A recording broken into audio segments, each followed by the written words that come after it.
A poor girl burdened with debt, her mother seriously ill, and her younger sister needing tuition money, Elena takes a high-paying private nursing job at the mansion of the most notorious mafia boss on the East Coast. On her first night, she discovers a horrifying secret. The boss isn't paralyzed at all. The wheelchair is just a trap. And worse, her ex-husband, who disappeared 4 years earlier, is the one who pushed her into this den of tigers. She's entered a battle where she doesn't know she's a pawn. Follow the story to the very end. Like and comment with the city you're watching from, so I know how far this story has progressed. The bathroom smelled like bleach and burnt coffee, and Elena Marrow stood in front of the cracked mirror above the sink, trying to remember the last time she'd slept more than 3 hours in a row. Her eyes were bloodshot. The skin beneath them had gone the color of old bruises. She pulled her hair back with a rubber band that snapped on the second try, and she didn't flinch. Just grabbed another one from the collection on her wrist and tied it tighter until the knot bit into her scalp. 6:15 in the morning. Shift at Rosario's started at 7. $12 an hour plus whatever tourists left on the table, which in February meant almost nothing. She splashed cold water on her face and pressed her palms against her cheeks until the numbness faded.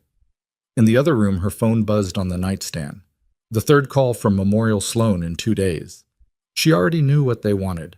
The payment plan she'd negotiated for her mother's chemo had fallen behind again, $8,000 behind to be precise. The kind of number that sat in her chest like a stone she couldn't cough up. Elena dried her face with a towel that smelled like mildew and walked into the bedroom. The apartment, if you could call a converted storage unit above a laundromat an apartment, was exactly 14 steps from wall to wall. She'd counted. The radiator hadn't worked since November. The window didn't lock. The rent was $1,100 a month, and she was 2 weeks late on that too. Her phone buzzed again. This time it was a text from her sister Mara. 3 words. Call me back. Elena didn't call. She couldn't afford to hear whatever new crisis was waiting on the other end. Mara was 20, a junior at CUNY, brilliant in ways Elena had never been, and completely unaware of how close everything was to collapsing.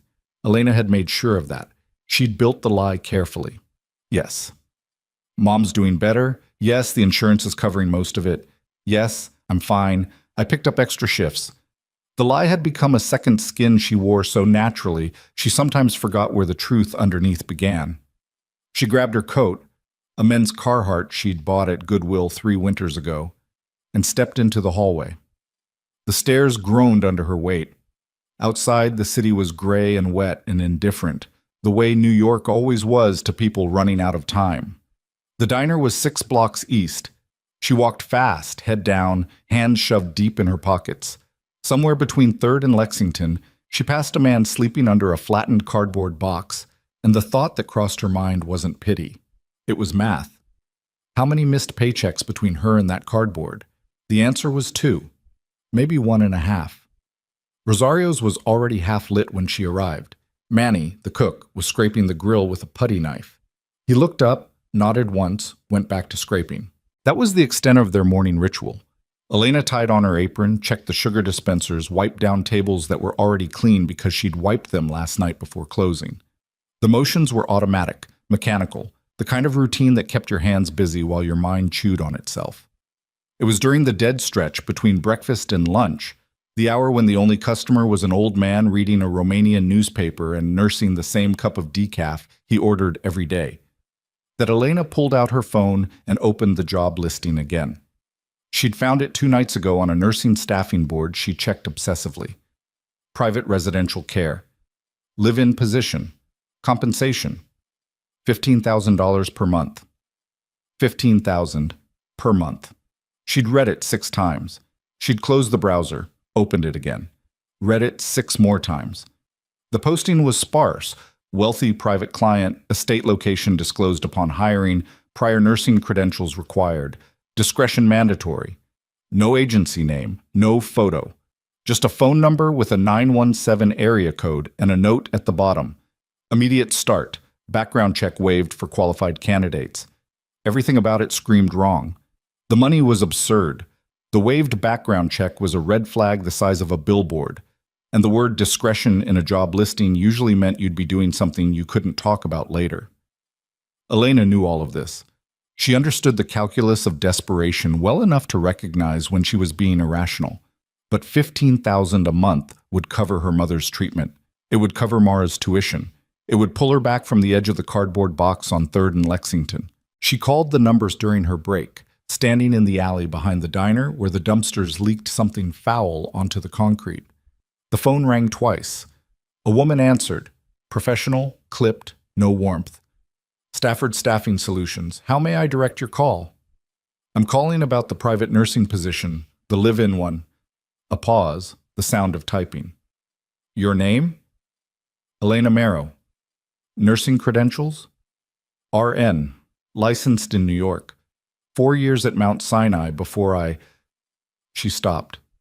Before I quit. Before the divorce. Before everything fell apart. Before I transitioned to private care. More typing. Are you available for an in-person evaluation tomorrow morning at 9? Where?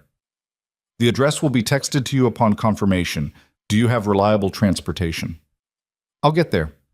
Miss Marrow, I need to inform you that this position requires full residential commitment.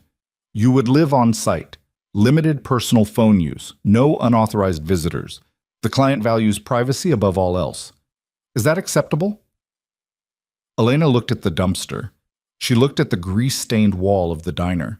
She thought about the $8,000 she owed Memorial Sloan and the $1,100 she owed her landlord and the fact that her checking account had $43 in it.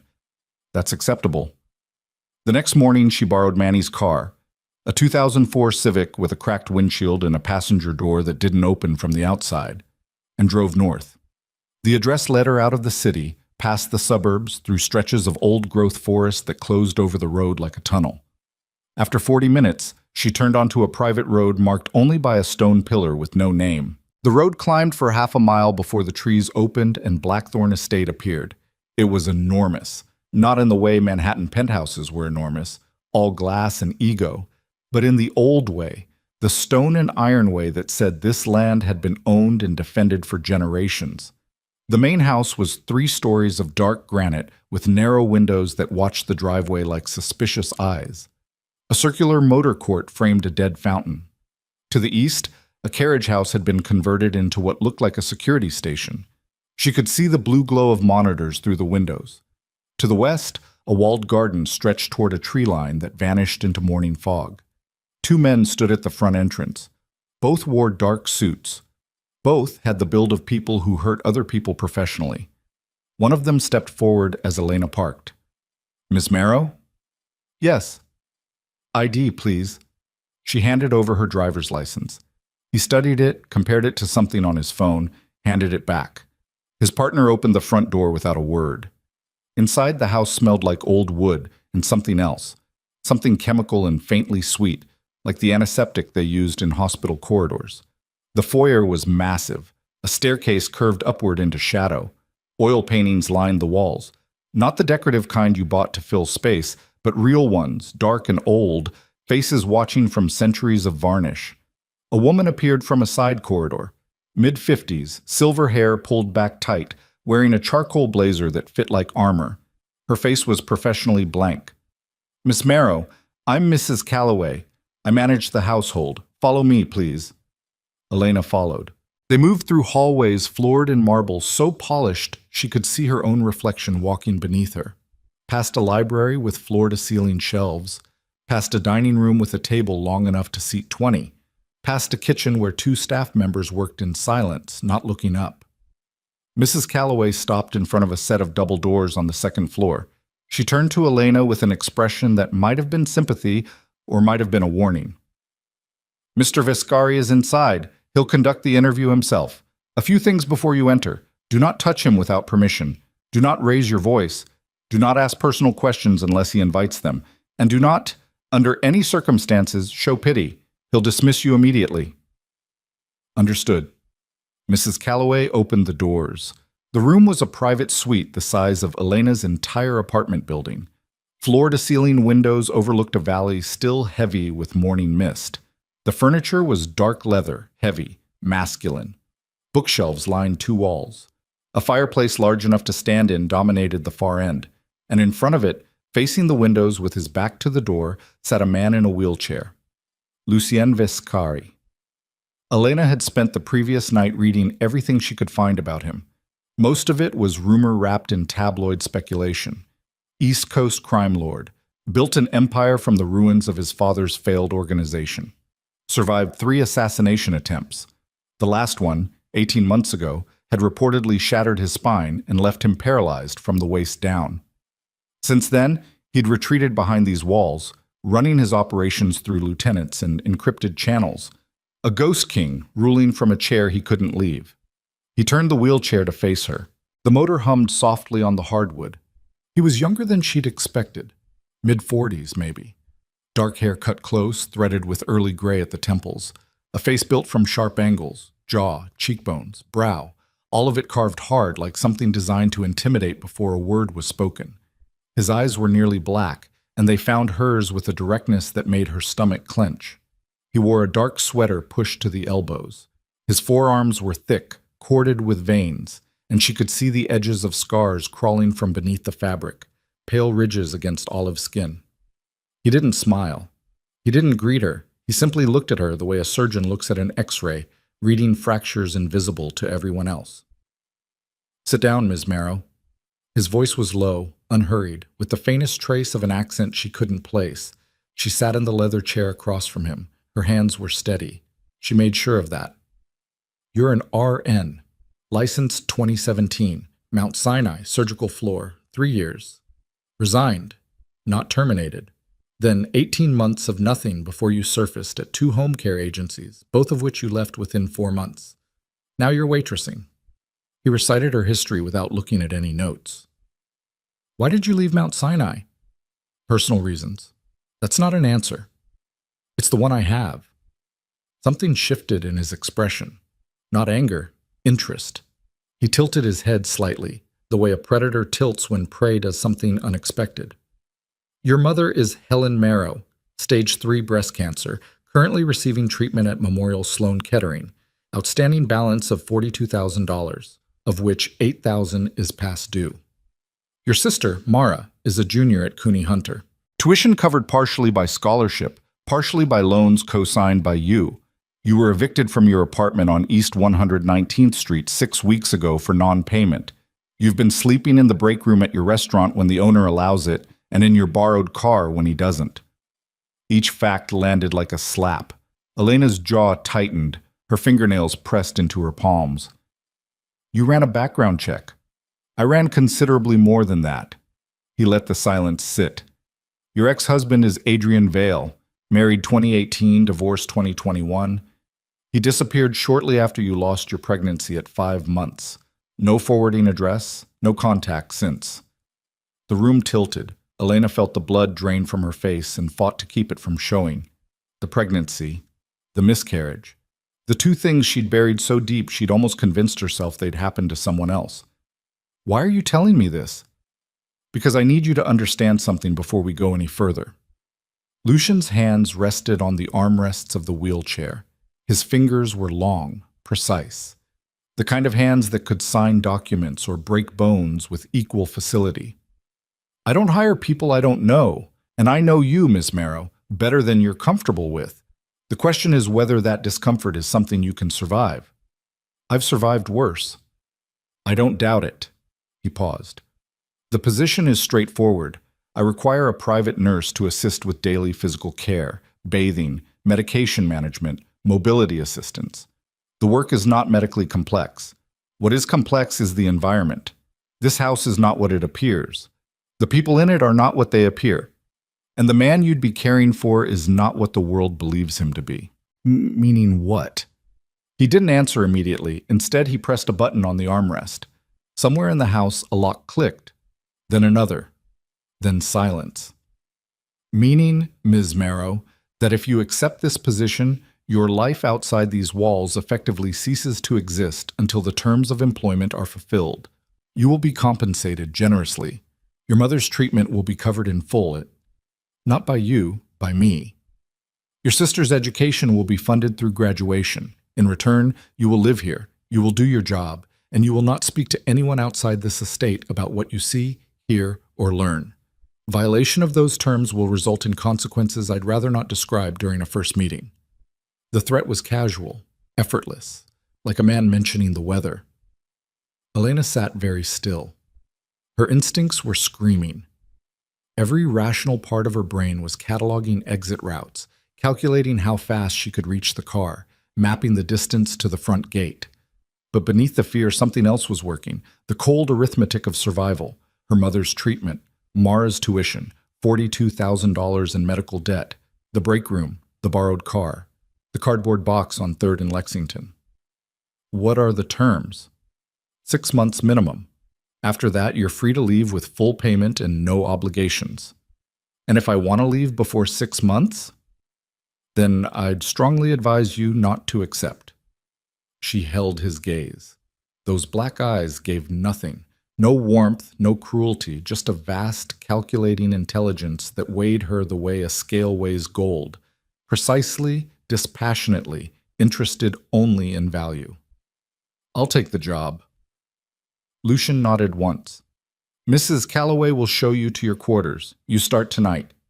He turned the wheelchair back toward the windows. Dismissed. Elena stood, walked to the door, and paused with her hand on the handle. She didn't know why she stopped. Maybe it was the way the light fell across his shoulders, too square, too rigid for a man supposedly broken. Maybe it was something in the way he'd recited her history, not reading from memory, but from ownership, like he'd bought the information along with everything else. She left without looking back. Her quarters were on the 3rd floor, a bedroom larger than any she'd lived in, with an attached bathroom, a sitting area, and windows overlooking the eastern grounds. The bed was made with military precision. A uniform, white scrubs, pressed and folded, waited on the dresser beside a small card listing the daily schedule. First task, 9 p.m. Prepare Mr. Vescari for evening care. Elena unpacked the single bag she'd brought. 2 changes of clothes, a phone charger, a photograph of her mother and Mara taken at Coney Island 3 summers ago, before the diagnosis, before the world started closing in. She propped the photo against the lamp and sat on the bed and stared at the ceiling and tried to convince herself she hadn't just sold her freedom to a man who trafficked in fear. At 8:45 p.m., she put on the scrubs and walked down to Lucian's suite. Mrs. Calloway met her at the door. He prefers minimal conversation during evening care. The bathroom is prepared, towels, temperature, supplies, all preset. You assist with the transfer from wheelchair to bath chair, monitor vitals, and handle post-bath wound care for the surgical scars on his lower back. Questions? What kind of surgical scars? Spinal reconstruction, 18 months ago. 2 titanium rods, multiple fractures. He has limited sensation below the waist and no independent mobility. The details are in his medical file, which you'll review tomorrow. She paused. He may test you tonight. Don't let him. Mrs. Calloway left. Elena entered. The suite was dimmer now, only the fireplace and a single lamp beside the bed. Lucien sat in his wheelchair near the bathroom door, wearing a dark robe. He watched her approach the way he'd watched her that morning, with that unblinking surgical attention. Good evening, Mr. Vescari. Lucien, if you're going to see me undressed, we can skip the formalities. She didn't react. The bath is ready? It is. She moved behind the wheelchair, gripped the handles, and pushed him into the bathroom. Marble floors, a sunken tub the size of a small pool, already filled, steam curling from the surface. Gold fixtures. A bench built into the wall beside the tub with a medical transfer chair positioned beside it. I'll need to help you out of the robe and into the transfer chair, she said, keeping her voice clinical. Can you assist with your upper body, or do you need full support? Full support. She stepped around to face him. His expression was neutral, but something behind it was watching, waiting, a test, just as Mrs. Calloway had warned. Elena untied the robe at his waist, helped him shrug it from his shoulders. His body was a map of violence. The scars she'd been told about were there, a thick ridge along his lower spine where the surgeons had gone in. But they were only the beginning. His torso carried older marks, a knife wound below the left ribs, healed white and raised. A cluster of what looked like shrapnel scars across his right shoulder. A burn mark on his hip, perfectly circular, the kind left by something pressed deliberately against skin. She'd seen trauma before. Mount Sinai's surgical floor had given her a doctorate in damaged bodies. But this was different. This body hadn't been broken by accident. It had been broken on purpose, repeatedly, and it had rebuilt itself each time, harder, meaner, less willing to break again. She got him into the transfer chair without difficulty. He was heavy but cooperative, his upper body doing most of the work while his legs hung passive. She locked the chair's wheels, positioned it beside the tub, and began the transfer sequence, one hand bracing his back, the other guiding his weight. And then it happened. As she leaned in to shift his lower body toward the tub, his right leg moved. Not a spasm, not a reflex, a deliberate, controlled motion, his foot pressing flat against the marble floor, his knee bending, his thigh engaging with the smooth precision of a muscle that had never stopped working. Elena froze. Her hand was still on his back. She could feel the shift in his center of gravity, the way his entire body had reorganized itself around that single working leg. This was not a paralyzed man. This was a man choosing to appear paralyzed. She looked up. Lucian was watching her with those black eyes, and in them she saw something she hadn't seen before. Not cruelty, not warning, but a cold, absolute certainty that he owned this moment and everything that happened next. "Now you know," he said quietly. Elena's breath caught. Her fingers tightened on his shoulder. The bathroom was silent except for the soft lap of water against marble and the hammering of blood in her ears. "The wheelchair is a lie," she whispered. "The wheelchair is a weapon," he corrected. "Every rival family on the eastern seaboard believes I'm a broken man. That belief keeps them patient. Patient enemies make mistakes. Impatient enemies start wars. Right now, patience is the only thing keeping 300 people who depend on me alive." He paused. "Including, as of tonight, you." Elena pulled her hand back slowly. Her training told her to stay calm. Her instincts told her to run. Neither one.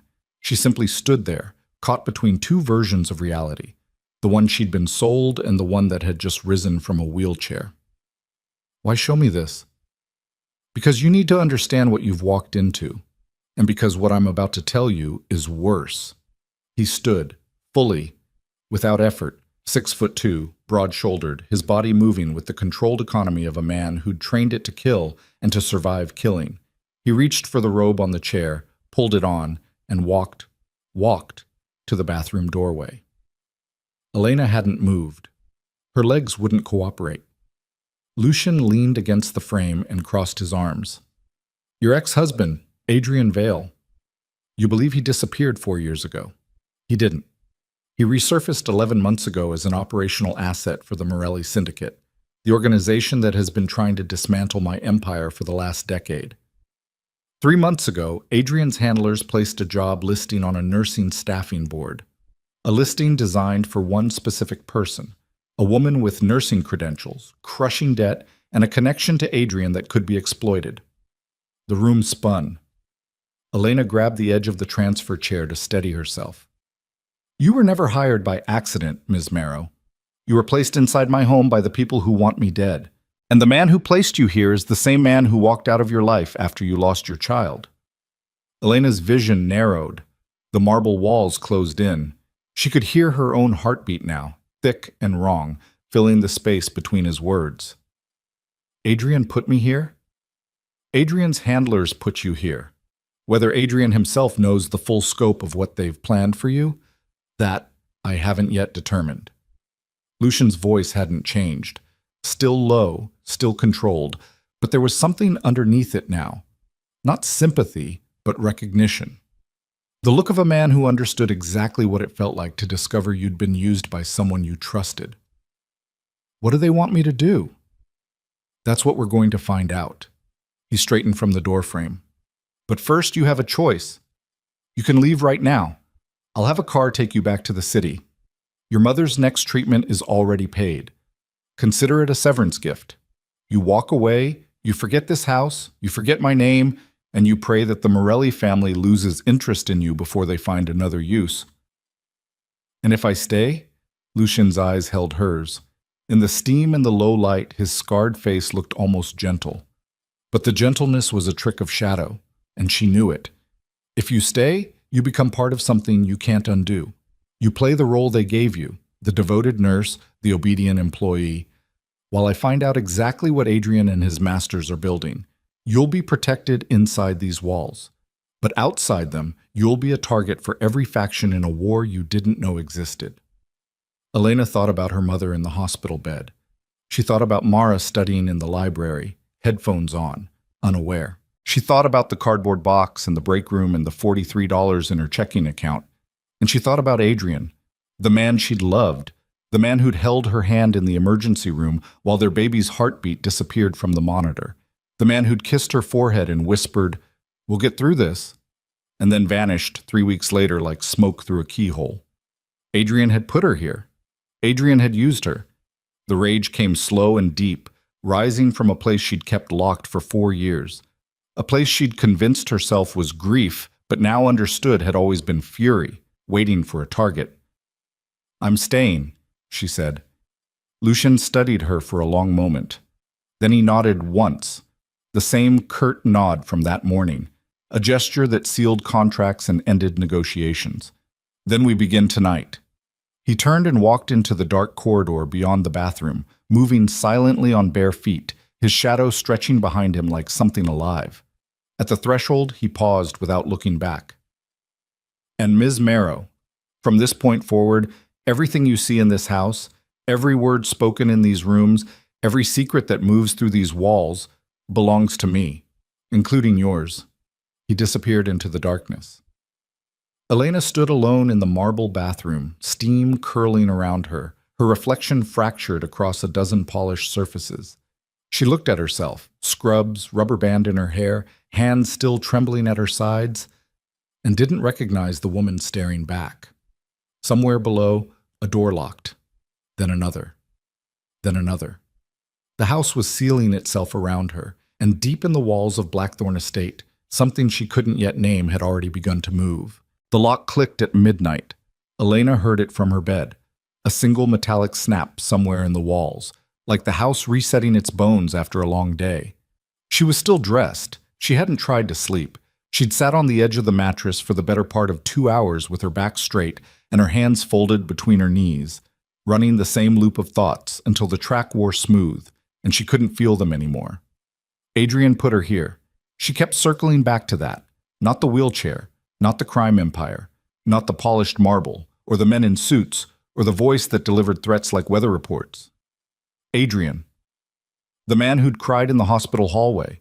The man who'd held her hand so hard she'd had bruises on her knuckles afterward. And she hadn't minded, hadn't even registered the pain because his grief had felt so total, so genuine, so irrefutable. She had built a monument to that grief. She'd carried it for 4 years like a stone in her chest that never dissolved. Now she was sitting in a stranger's house at midnight, wondering if he'd felt anything at all. She got up. She couldn't stay in the room. The ceiling was too high and the silence too heavy, and her own thoughts were starting to eat her alive. She pulled on her Carhartt over the scrubs. Habit, the coat was the one thing that still felt like hers, and opened the door. The third-floor hallway was empty. Dim sconces at intervals along the wall, casting the kind of light that made everything look underwater. She walked without knowing where she was going, just needing the friction of motion, her sneakers quiet on the runner carpet. She found the staircase and went down 1 floor, then stood at the landing. To her left, a corridor that led toward the library she'd passed during the tour. She went left. The library was unlocked. She didn't know why she'd expected otherwise. She pushed the door open, stepped inside, and stopped. Lucien was there. He was standing, not sitting, standing, at one of the shelves near the window, his back to her, pulling a book down with one hand while the other held a glass of something dark. He was wearing what looked like the same dark pants from earlier, no robe this time, a black undershirt that showed the full topography of his shoulders. He hadn't heard her come in, or he had and didn't react, which was somehow worse. "You should be asleep," he said without turning. "You should be in a wheelchair," she said. A pause. The faintest movement of his shoulders, almost a laugh, if a laugh could be stripped of everything warm. He turned, took her in, set the book back without looking at it. "Couldn't sleep?" "No." "Sit down." It wasn't gentle, but it wasn't a command either. It landed somewhere in between. the tone of a man accustomed to being obeyed but choosing, in this particular moment, not to enforce it. Elena crossed the room and sat in one of the leather chairs near the cold fireplace. Lucien sat in the one across from her. He set the glass down on the side table between them. Didn't offer her any, didn't ask what she needed, just sat there in the half-dark and let the silence do its work. She broke it first. How long have you known about Adrian? 11 months since he surfaced in Baltimore with a new name in an apartment paid for by a Morelli shell company. Did you know when you posted the job listing before I called? Lucien looked at her steadily. I didn't post the listing, they did. My people flagged it within 48 hours of it going live. At that point I had two options. Pull it down and let them know we'd found it, or let it run and see who answered. And I answered. You answered. Elena absorbed this. The glass on the table between them caught the sconce light. Her reflection sat in it, tiny and warped. So you knew what they were planning before I even walked through the door. I knew the shape of it, not the specifics. He leaned back slightly, one forearm resting on the chair's arm, fingers loose around nothing. You were supposed to get close to me. That much was clear. Whether you were meant to surveil, to plant something, to extract information, that was still unclear. And then there's the question of whether you had any idea. I didn't. I know. How? Because if you were working for them knowingly, you'd have been better prepared. He said it without cruelty, just precision. You came here with $43 and a broken phone charger. Professionals don't arrive that exposed. Elena's jaw tightened. What do you want from me? The same thing you want from this situation. An exit that doesn't leave anyone you love bleeding on the floor. She looked at him. In the dim light, his face was harder to read. The sharp angles softened by shadow, the black eyes less cutting, almost pensive. She reminded herself that this was a man who'd built an empire from fear, that the pensive expression and the controlled voice were tools, the same as the wheelchair. She reminded herself not to confuse the performance for the person underneath. But the person underneath was still sitting here at midnight, talking to her instead of having her locked in a room, which didn't fit the monster she'd prepared herself for. Tell me about Adrian's connection to the Morelli family, she said. Lucien was quiet for a moment. The house settled around them, a creak from somewhere above, the distant hum of a heating system, the faint pressure of wind against old stone. The Morelli Syndicate has been running operations on the eastern seaboard for 30 years. They were my father's competitors once, before my father's organization collapsed, and I built something harder in its place. For the last decade, they've been trying to remove me. Not through direct confrontation. They've learned that's expensive, but through erosion, finding the people around me, turning them, using them as wedges. He reached for the glass, turned it in his hand without drinking. Adrian Vale came to their attention 6 years ago. He was running a small money laundering operation. Nothing sophisticated, just shell accounts for a restaurant chain. But he was clean, educated, adaptable. They recruited him. 6 years ago. Elena's voice came out flat. We were married 6 years ago. Yes. The word sat between them like a weight. She pressed her palms together between her knees and focused on the pressure of bone against bone. It helped, barely. He was already working for them when we were married? In early stages, by the time of your miscarriage, he was fully embedded. She didn't say anything for a long moment. The word miscarriage in his mouth sounded different than it did in her head. More clinical, stripped of the years of weight she'd attached to it. Almost easier to hear that way. Almost. You said last night that what was in the stolen files was worse than what he'd told me. I did. Tell me now. Lucien set the glass down. His face hadn't changed, but something behind it shifted. A bracing, like a man preparing to deliver news he's delivered before and still doesn't enjoy. The Morelli family uses a simple principle. When they own someone, they make sure that person can't leave. They create the conditions that make walking away unthinkable. For Adrian, the condition was you. He wanted to leave them. In late 2020, approximately 4 months into your pregnancy, he made contact with a federal intermediary and expressed interest in cooperating with an investigation into Morelli operations. Elena was very still. The Morelli family found out within 72 hours. They didn't kill him. He was too useful. Instead, they sent a message. A chemical compound introduced to his food supply, designed to transfer through physical contact over a sustained period. Lucian paused. Your miscarriage was not a medical event. The room went very quiet. Not the quiet of emptiness, like the other kind, the kind that comes when something too large for a space tries to fit inside it. Elena heard her own breathing. In, out, slow and deliberate, the way she'd trained herself to breathe in the ER when a patient crashed, and panic was the most expensive thing in the room. She heard the fire that wasn't lit. She heard the blood moving in her temples. They killed my baby, she said. Yes. To keep Adrian in line. Yes.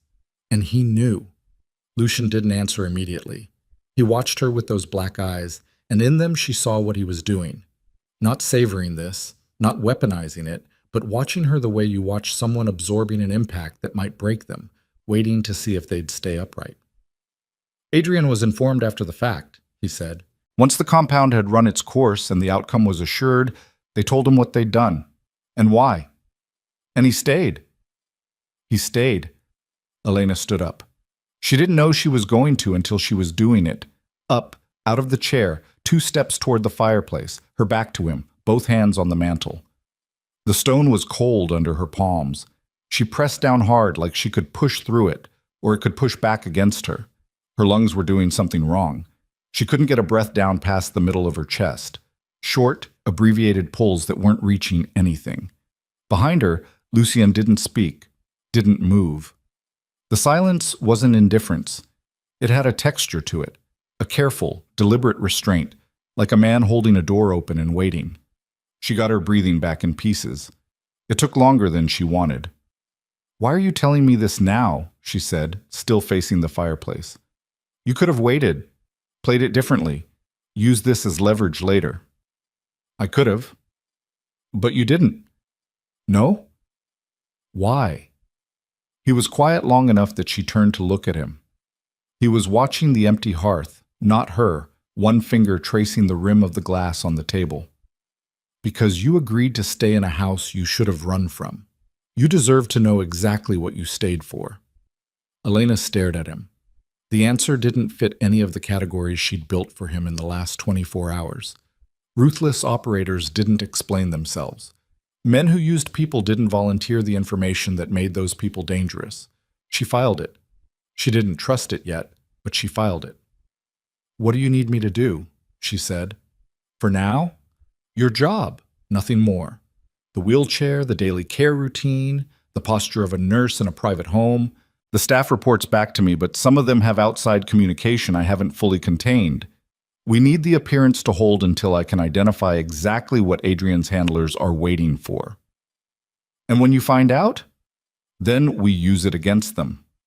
The next morning, Blackthorn Estate ran like a machine that had been running exactly this long and intended to run exactly this long more. Staff arrived at 6:30, a rotating roster of faces. Elena had been given a sheet to memorize. Kitchen staff, housekeeping, groundskeeping, the 2 security men who never seemed to change shifts. Mrs. Calloway moved through all of it like a current, adjusting, redirecting, her face locked in that permanent professional neutrality. Elena played her part. She appeared at Lucien's suite at 7 with his medication tray. He was already dressed, dark clothes, sitting in the wheelchair that had been repositioned during the night by some silent protocol she hadn't been informed of. The shift from the man standing in the library at midnight to the man sitting with controlled stillness in the chair happened in the space of 12 hours, and the completeness of it unsettled her more than she expected. She went through the routine, vitals, medication, notes in the care log that Mrs. Calloway reviewed. Lucian spoke to her minimally in front of staff, clipped, patient-toned instructions, the register of someone accustomed to having needs met rather than preferences honored. She matched it, clipped responses, professional distance. Neither of them looked at the other longer than the task required. Around 10, a man arrived that Elena hadn't seen before. He came in through the east entrance, the one that connected to the converted carriage house. and he moved through the lower hallway with the ease of someone who'd walked these floors many times.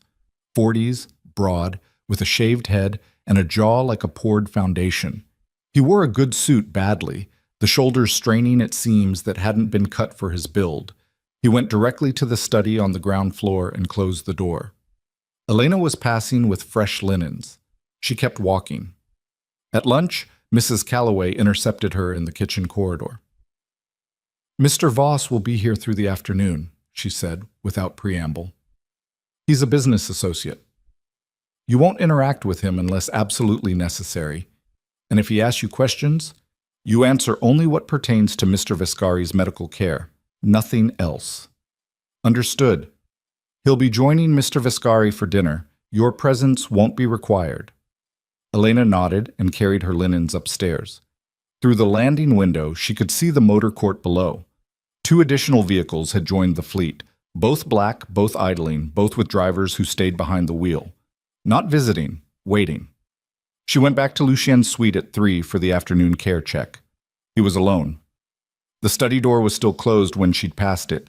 She did the vitals, made the notation, and was turning to leave when he spoke. "Stay." She turned back.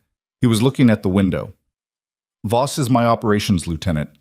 He's here because 3 nights ago, one of my warehouses on the waterfront was accessed by a 4-digit override code that only 6 people in my organization possess. Someone from inside gave that code to the Morelli family. 2,000 units of pharmaceutical product are gone." Elena set down her clipboard. "You think Voss is the leak?" "I think the leak is someone Voss trusts. He has a handler, a woman named Dara Chen, who runs a legitimate importing business in Flushing as cover. I've been watching the pattern." Lucien turned his head to look at her. "What I need you to understand is that this is not an isolated incident. The pressure is escalating. They're testing how much they can take before I respond. And how much can they take? Not much more." The word sat there with its full implication. Elena pressed 2 fingers against the clipboard edge. What does any of this have to do with Adrian? The warehouse code that was compromised. It was assigned 7 months ago as part of a security restructure. The restructure was designed by a consultant I hired through a legitimate third-party firm. He paused. The firm was later traced to a holding company with Morelli connections. The consultant who designed my security architecture had access to every code in the system. Adrian. Elena put the clipboard on the table. She sat down in the chair beside the window without being asked. Outside, the grounds were winter gray, the dead garden wall casting long shadows across the frost-stiffened grass. A groundskeeper was raking something in the far corner that didn't need raking. "He's been inside your organization for 7 months," she said, "under a different name, different face almost. He's changed enough that my people who'd seen his photograph didn't make the connection immediately. But I did." "When?" 3 weeks before you arrived." Lucien's hands were still on the armrests, which is when I understood what the listing was for. They knew I'd identified him. They needed a distraction, or an extraction asset, or— He paused, and she had the sense he was deciding how much to say. "A pressure point." Elena felt cold in a way that had nothing to do with the draft from the window. "A pressure point. You're the one person they calculated I wouldn't move against aggressively, because moving against you would expose my hand. And you're the one person with enough emotional history with Adrian that you could be leveraged in either direction without fully understanding it was happening." She thought about that, turned it over. The logic was clean and horrible. "They wanted to see if you'd use me or protect me." "Yes." "And which did you do?" Lucien looked at her for a long moment. The afternoon light from the window cut across his face. The sharp jaw, the scarred forearms, the black eyes that gave nothing away except in moments like this, when they gave just enough. "I'm still deciding," he said. She should have been frightened by that. She noted that she wasn't, and filed that too. That evening, she was in her room when the knock came at her door. Not Mrs. Calloway's brisk double rap. One knock, flat and unhurried. She opened it. Voss.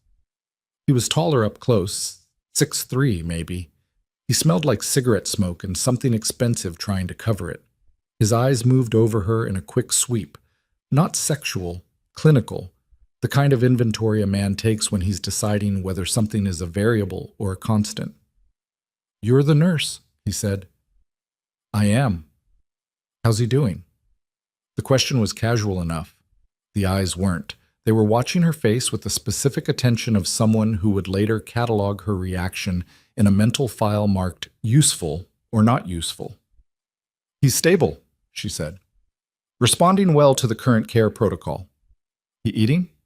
"Yes." "Sleeping. I'm not present overnight."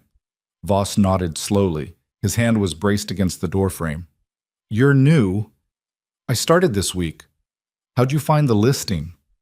Elena kept her face even. Her pulse was doing something she didn't want it to do. "Through a staffing board, standard nursing placement." "Which board?" "I'd have to check my email for the exact name." She met his eyes. "Is there something specific you needed, Mr. Voss?" "I was in the middle of reviewing the medication log." A beat. He looked at her one more time, the same inventory sweep, and then the corners of his mouth moved. Not quite a smile. More like a marker being placed. "Just getting acquainted," he said. He pushed off the doorframe and walked back down the corridor, his heavy footsteps deliberate on the runner carpet. He didn't look back. Elena closed the door. She stood behind it for a moment with her hand flat against the wood. He was testing her. Not with sophistication, with the blunt force method of someone who relied on reading bodies rather than parsing words. She'd passed, probably, but she wasn't sure what she'd passed into. She sat down on the bed and opened the medication log she'd been using as a prop. Her handwriting on the page looked foreign, like someone else had made the careful notations about vitals and dosages and response times, someone who had a normal job in a normal house. Her phone buzzed. She grabbed it. A text from a number she didn't recognize. 7 words. "Meet me Saturday, Riverside Park, 2 p.m. A." Elena stared at the screen, the letter. One letter. The phone felt suddenly wrong in her hands, like it had become something else while she wasn't looking. She went downstairs. Lucien's study was empty, but the door was open, light spilling into the corridor. She crossed to the doorway and stopped. He was at his desk, out of the wheelchair, seated in a regular chair, posture straight, one hand holding a phone he'd been speaking into. He looked up when she appeared and said something into the phone in a language she didn't recognize, then lowered it. She walked to the desk and turned her phone screen toward him without a word. He read the text. His expression didn't change, but something in the room did. A pressure shift, like a barometric drop before a storm. "When did this come in?" 5 minutes ago."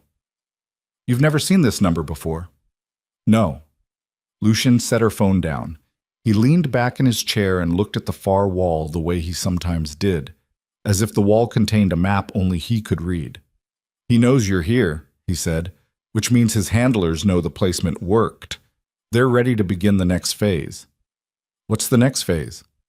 "You meeting with him, taking something from him, files, a device, information, that you then deliver back to me. Except," he stopped. "Except what?"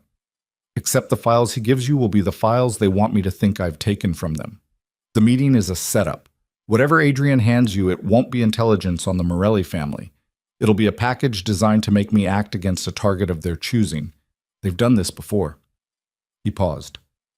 "With the last person they placed inside this house." The silence after that was specific. "What happened to the last person?" Elena asked. Lucien was quiet for exactly long enough that the answer arrived before he said it. "He's buried on the north grounds," Lucien said. "He chose them over us at the last moment. It wasn't a difficult decision to make on my end." Elena held very still. The air in the room had changed. She could feel it in her sternum. A density, a gravity, a warning her body was issuing independently of her brain. "Are you telling me that to frighten me?" she said. "I'm telling you so that when Saturday comes and Adrian hands you something and asks you to choose, you understand what the choices actually cost." He met her eyes. "I am not a good man. I have never claimed to be. But the people on the other side of this killed your child to keep a foot soldier in line. Whatever I am not that." Elena looked at him, the desk between them, the phone sitting face up with its 7 words. "I'll go Saturday," she said. I know. I'll play the role they want. Yes. But I need to know that if I do this, if I walk into that park and smile at the man who let my baby die and play whatever part you need me to play. Her voice had gone flat in the way it went when she was working at the absolute edge of what she could hold. I need to know it means something. I need to know it ends him. Lucien stood, the full height of him, the full weight. He walked around the desk and stopped 2 feet from her, close enough that she could see the faint lines at the corners of his eyes, the texture of old scars at the edge of his jaw. It will end all of them, he said. Elena nodded once. She reached out, picked up her phone from the desk, and turned to go. Miss Marrow? She stopped. Saturday isn't the end of this, he said quietly. It's the beginning. After that park, there is no version of your life that looks the way it did before you walked through my front door. Do you understand that? She stood in the doorway for a moment, back to him, phone in her hand, the corridor beyond her dark and still. I understood that the night I called the listing, she said. She walked out. Behind her, she heard him move to the windows, the soft sound of his weight shifting, his breath, and then silence.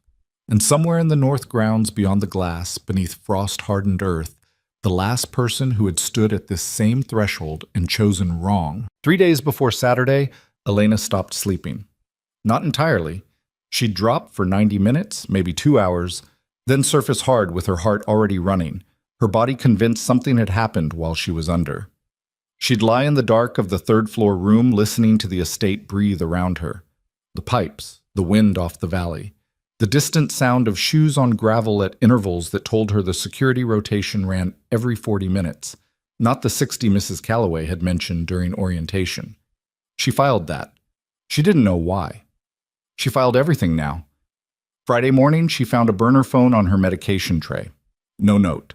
Just the phone, a local SIM already installed, and a slip of paper with a number written in Lucien's handwriting. Precise, minimal, the penmanship of a man who wrote only what needed to exist on paper and nothing more. She put it in her coat pocket. She didn't mention it. Mrs. Calloway ran through Saturday's logistics at breakfast, formally, as if they were discussing a routine appointment. Elena would take the estate car at 1:15. The driver, a man named Garrett, would stay with the vehicle. She'd have 90 minutes in the park before extraction. A second team would be positioned in the surrounding area, but Elena wouldn't see them and shouldn't look. Whatever Adrian gave her, device, document, verbal information, she was to accept without visible reaction and bring back intact. And if he doesn't give me anything, Elena said, then the conversation itself is intelligence, Mrs. Calloway said, and poured more coffee like that settled it. That afternoon, Elena sat with Lucien in his study for what had been established, for the benefit of the household staff, as a routine care consultation. The door was closed. The wheelchair was parked between the desk and the bookcase. Lucien was at the desk, out of it, reading something on a tablet he angled away from her without thinking. Pure reflex. A man who'd spent decades ensuring no one saw his screen. Tell me what to do if he asks me to take something back to you, Elena said. Take it. What if it's designed to mislead you? You said the meeting is a setup. It is, but a setup still requires them to hand you something, and whatever they hand you has fingerprints on it. Materials, metadata, the specific shape of the lie they've constructed. All of it tells me something about where they are in their planning. He set the tablet face down. You're not retrieving intelligence tomorrow. You're measuring the temperature of what they think they know about me. And if they think they know enough to move, Lucien's jaw tightened slightly. Just slightly. Then Saturday accelerates a timeline I've been managing carefully for 8 months, and we respond accordingly. Elena nodded.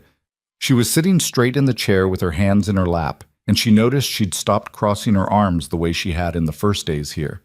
That barrier she'd constructed in furniture and body language. When that had changed, she wasn't sure. One more thing, she said. Adrian's text came to my personal phone. The number I've had for 3 years, that means they've had access to it before I arrived here. Lucien looked at her. Which means they potentially have access to everything I've sent and received for the last however long, including calls to my mother's hospital. And my sister. Your family's communications are already being monitored from our end, he said. If anyone approaches them, we'll know first. You've been monitoring my family. I've been protecting your family. There's a distinction. He held her gaze. You're welcome to be angry about it. She was. She pressed it down to somewhere manageable and left it there. Saturday came gray and cold, the sky the color of old concrete, the air carrying the first real bite of the winter that had been threatening since Elena arrived. She dressed in her own clothes, jeans, a sweater, the Carhartt, because showing up in scrubs to meet her ex-husband in a public park would be the single most suspicious thing she could do. She braided her hair, she put concealer under her eyes. She looked at herself in the mirror for a long moment and decided the woman looking back was adequately assembled for the task of deceiving someone who'd once known her better than anyone alive. Garrett was waiting with the car at 110. He was late 30s, quiet, with the patient stillness of a man trained to blend into whatever backdrop he occupied. He didn't speak during the drive. Elena didn't either. She watched the gates of Blackthorn open, watched the private road give way to the county highway, watched the trees thin and the suburbs thicken, and eventually the city reassert itself around the car in increments of noise and steel.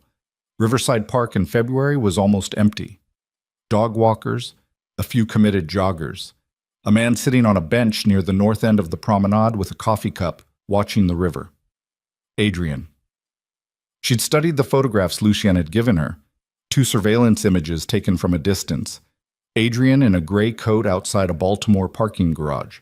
She'd studied them carefully, not for recognition, but for change. 4 years was enough time to change a face. He'd cut his hair shorter. He'd added weight across the shoulders, lost it in his cheeks. But the way he sat, slightly forward, elbows on knees, coffee cup held in both hands like something he needed to warm himself on, was exactly the same as the man who'd sat on the edge of hospital chairs for 3 days straight, willing a heartbeat back into existence. Elena walked toward him. He saw her when she was 20 yards out. He stood, and the movement did something to the air between them. She felt it in her chest, a pressure that had nothing to do with wind. She kept walking. She kept her face level. She made herself breathe at a rate that didn't betray the fact that her entire nervous system was staging a revolt. Elena. His voice. The same register, the same low quality. She'd underestimated that. She'd prepared for his face, his posture, the geography of his presence. She hadn't prepared for the voice. Adrian. He looked at her the way people look when they're trying to measure how much time has cost them. A rapid inventory, checking for damage, for residue. She saw something move through his expression. Guilt, maybe. Or the performance of guilt, which in her current state she couldn't distinguish from the real thing. You look good, he said. Don't. His mouth closed. He sat back down and she sat beside him, 2 feet of bench between them, the river gray and heavy beyond the railing. A dog went past on a leash, nails clicking on pavement. How long have you been inside the house? He said. A week? Is he... Adrian stopped, recalibrated. Does he trust you? He trusts the role. That's different. She looked straight ahead. You put me in there. I tried to stop it. Don't. The word came out harder this time. Whatever you're about to tell me, it doesn't start with that. Adrian was quiet. He turned the coffee cup in his hands. His knuckles, she noticed, were rough. There was a healed cut along the right index finger that hadn't been there before. They told me it was just placement, he finally said. Get someone close who could access his schedule, his movements. They said you'd be safe, that you wouldn't be touched. Who's they? My handlers, Caruso's people. Caruso. She filed the name. What changed? The warehouse job 3 nights ago. That was supposed to be the final extraction. Take the last of the pharmaceutical inventory and cut the financial line that lets Viscari fund his protection. After that, they move. He looked at the river. But something went wrong. The team got in, but the inventory had been moved. The whole warehouse was restructured, like he'd known. Elena said nothing. They think there's a second leak, Adrian said. Someone inside Morelli's own network who tipped Viscari off. Which means Caruso's tightening everything. He's running 2 parallel operations now, and he's not telling either one about the other. He turned to look at her then, and she saw something in his eyes that she didn't want to identify. Elena, I need you to take something back. I know. I need you to put it on his network, not give it to him. Load it directly onto his primary operational server. It needs to come from inside the firewall. She felt the shift in the air, the setup sharpening into its final form. What is it? He reached into his coat pocket and produced a device, a small USB encased in black metal, no label, sealed in a plastic sleeve. He held it out. It's a mirror package, he said. It copies his financial architecture, the routing codes, the account structures, the shell company chains. Once Caruso has the architecture, he can collapse it, freeze every line of funding Vescari has within 72 hours. No violence, just, he spread one hand, a clean takedown. Elena looked at the drive. She thought about what Lucien had said. Whatever they hand you, it won't be intelligence on the Morelli family. It'll be a package designed to make me act against a target of their choosing. But this wasn't that. This wasn't a package asking Lucien to act. This was something designed to be loaded without his knowledge, which meant Lucien had been wrong about the shape of the setup. She reached out and took the drive. Elena. Adrian's hand closed over hers before she could pull back. The contact hit her like cold water. She didn't pull away. I need to tell you something. Take your hand off me. He did, but he leaned forward, elbows on knees again, head down. And when he spoke, it was in a voice stripped of everything except the sound of a man who'd been carrying something too heavy for too long. The baby, he said. The word landed in her sternum like a closed fist. I knew, he said. Not before, but after. They told me after, and I... He stopped. I didn't know what to do with it. I didn't know how to... I told myself if I stayed, I could manage it from inside. I told myself I could eventually bring them down from where I was. I told myself you were better without... Stop! Her voice was low and absolutely controlled and completely unrecognizable as her own. Don't tell me your reasons. Don't give me the architecture of how you convinced yourself. I don't want to hear the construction. I want to hear the answer to one question. He looked up. Did you love her? Elena said. The word her. Not it. Not the baby. Her. Adrian's face broke, just once, just for a second, a fracture along some load-bearing wall that had been holding for 4 years. His eyes went wet, and he looked away fast and pressed the back of his wrist against his mouth. And the sound he made was very quiet and completely involuntary. Yes, he said. Elena stood up. She put the drive in her coat pocket, and she walked away from the bench. She didn't run. She kept her pace measured and even, and she breathed through her nose at the rate she'd trained herself to breathe when things crashed. Behind her, she heard Adrian say her name once. She didn't turn. She got back to the car. Garrett looked at her once and then looked away. She got in. The door closed. The city moved past the windows, and she sat with her hands folded in her lap and the drive in her pocket, and something inside her that she couldn't name performing a slow implosion she couldn't afford to let reach the surface yet. She'd held herself together for exactly 40 minutes by the time the estate gates opened. She went directly to Lucien's study. He was behind the desk. He took one look at her face, and his expression tightened.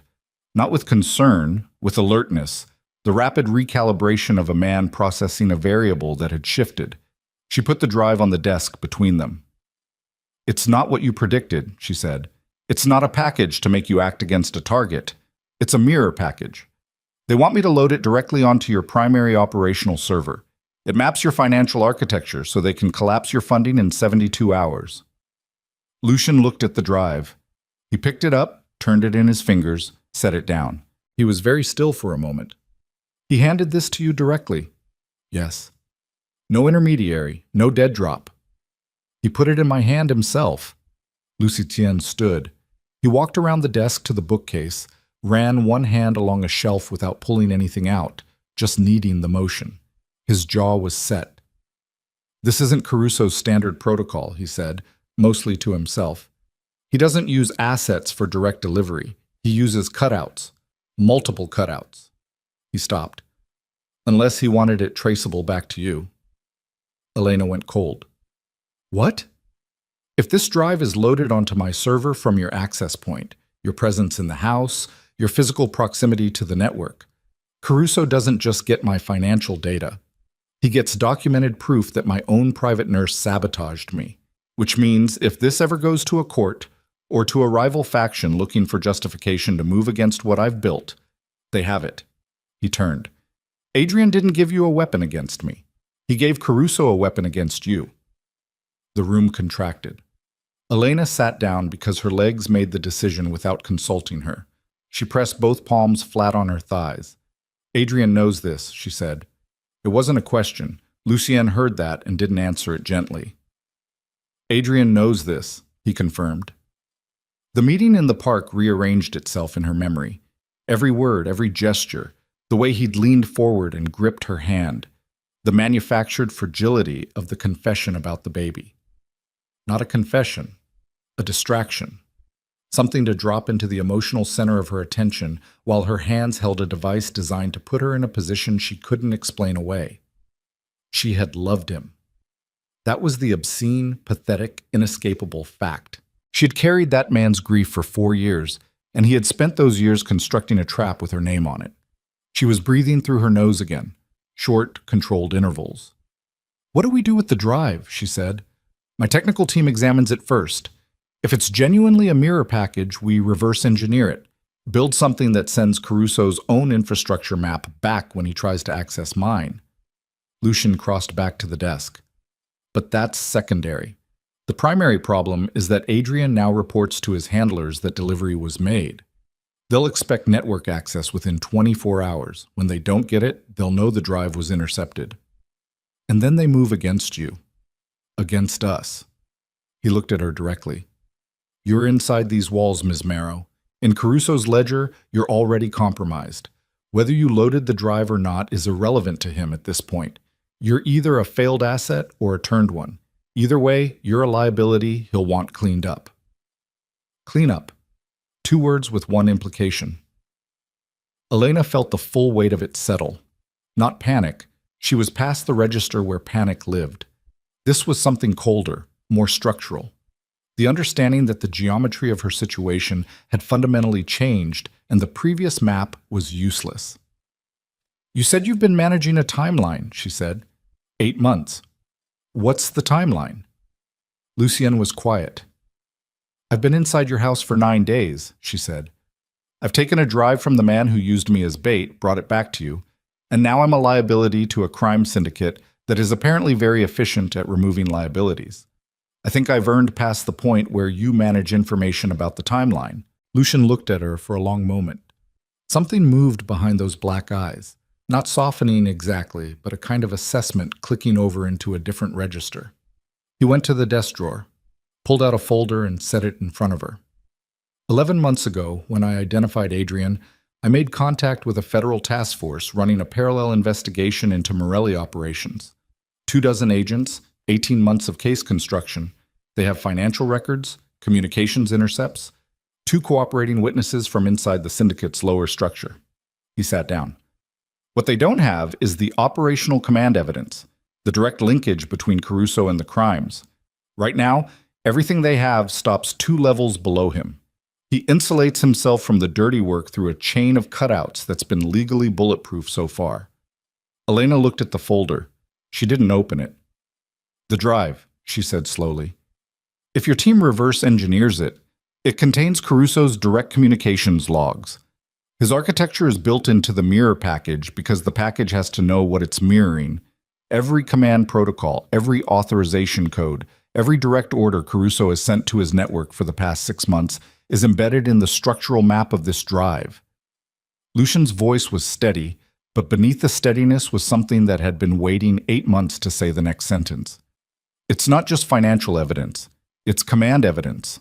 With this, the task force can put Caruso in a room he can't build his way out of. The room was very quiet. He handed me the evidence that destroys him, Elena said. His people built a package so sophisticated they didn't realize what they'd put inside it. The corner of Lucien's mouth moved. Not a smile, Huss. Something harder, more satisfied. Hubris. It's the one thing money can't fix. Elena looked at the drive sitting between them on the desk. A small, black rectangle. 43 grams, maybe less. carrying a year's worth of criminal architecture and a man's downfall and 4 years of her life inside its memory. Then her phone lit up. The personal one. She picked it up. A text from Adrian's number. 4 words. Did you load it? She set the phone down on the desk beside the drive and looked at Lucien. He's going to know within hours, she said. Yes. Which means Caruso knows within hours. Yes. Which means whatever move you've been holding back, whatever the response is, it has to happen now. Not in 48 hours, not tomorrow, tonight. Lucien was already reaching for his own phone. I know, he said. He made the call. Elena heard him speak in that low, unhurried voice, 3 sentences in English, and then something in the other language she still couldn't identify. He ended it and set the phone face down. My contact at the task force is mobilizing, he said. They'll need the drive authenticated by morning. Once that's done, coordinated raids across Caruso's network can execute within 24 hours, simultaneously, so nothing escapes through one end while pressure comes from another. And Adrian? Lucien looked at her. Adrian is in federal hands by the time this runs. He's going to try to warn them, she said. He knows something went wrong. He's already texted once. He'll escalate. My team is on Adrian's location. He won't make a call that isn't monitored from this point. Elena nodded. She reached out and picked up her phone and looked at Adrian's 4 words one more time. Did you load it? She thought about the park bench and his hand over hers. She thought about his voice saying yes. She thought about the drive and what was inside it, and the fact that he had handed her the exact instrument of his own destruction while believing he was handing her a weapon against the man sitting across from her. She started to type a response. Lucien's hand came down over hers. Not hard, not restraining, just present. She looked up. Don't respond yet, he said. If you answer too quickly, he knows you've been debriefed. We need him uncertain for as long as possible. She lowered the phone. Outside the study windows, the evening was coming down fast, the winter dark arriving with its full weight, the estate lights beginning their sequence across the grounds. Somewhere beyond the perimeter wall, in a city that didn't know this house existed, 24 federal agents were receiving instructions. And somewhere in that same city, Caruso's organization was running its routines, the ones that would look different in the morning and would look like rubble by tomorrow night. Elena sat in the chair across from Lucien's desk with the phone in her hands, and the drive between them and the photograph of her mother and Mara 3 stories above her head, and the full accumulated weight of the last 9 days pressing down on her sternum like a hand that wouldn't lift. She'd walked into this house with $43. She was going to walk out of it, having dismantled the people who had reached into her life and taken the one thing she'd never get back. But first she had to survive the next 24 hours. And the first obstacle in those hours knocked on the study door 30 seconds later. Not knocking as a courtesy, but as a warning. 2 hard raps followed immediately by the door opening. Voss stood in the frame. He looked at Elena. He looked at the drive on the desk. He looked at Lucien. And the expression on his face was not the one Elena had cataloged from their hallway conversation. The clinical inventory, the baseline assessment.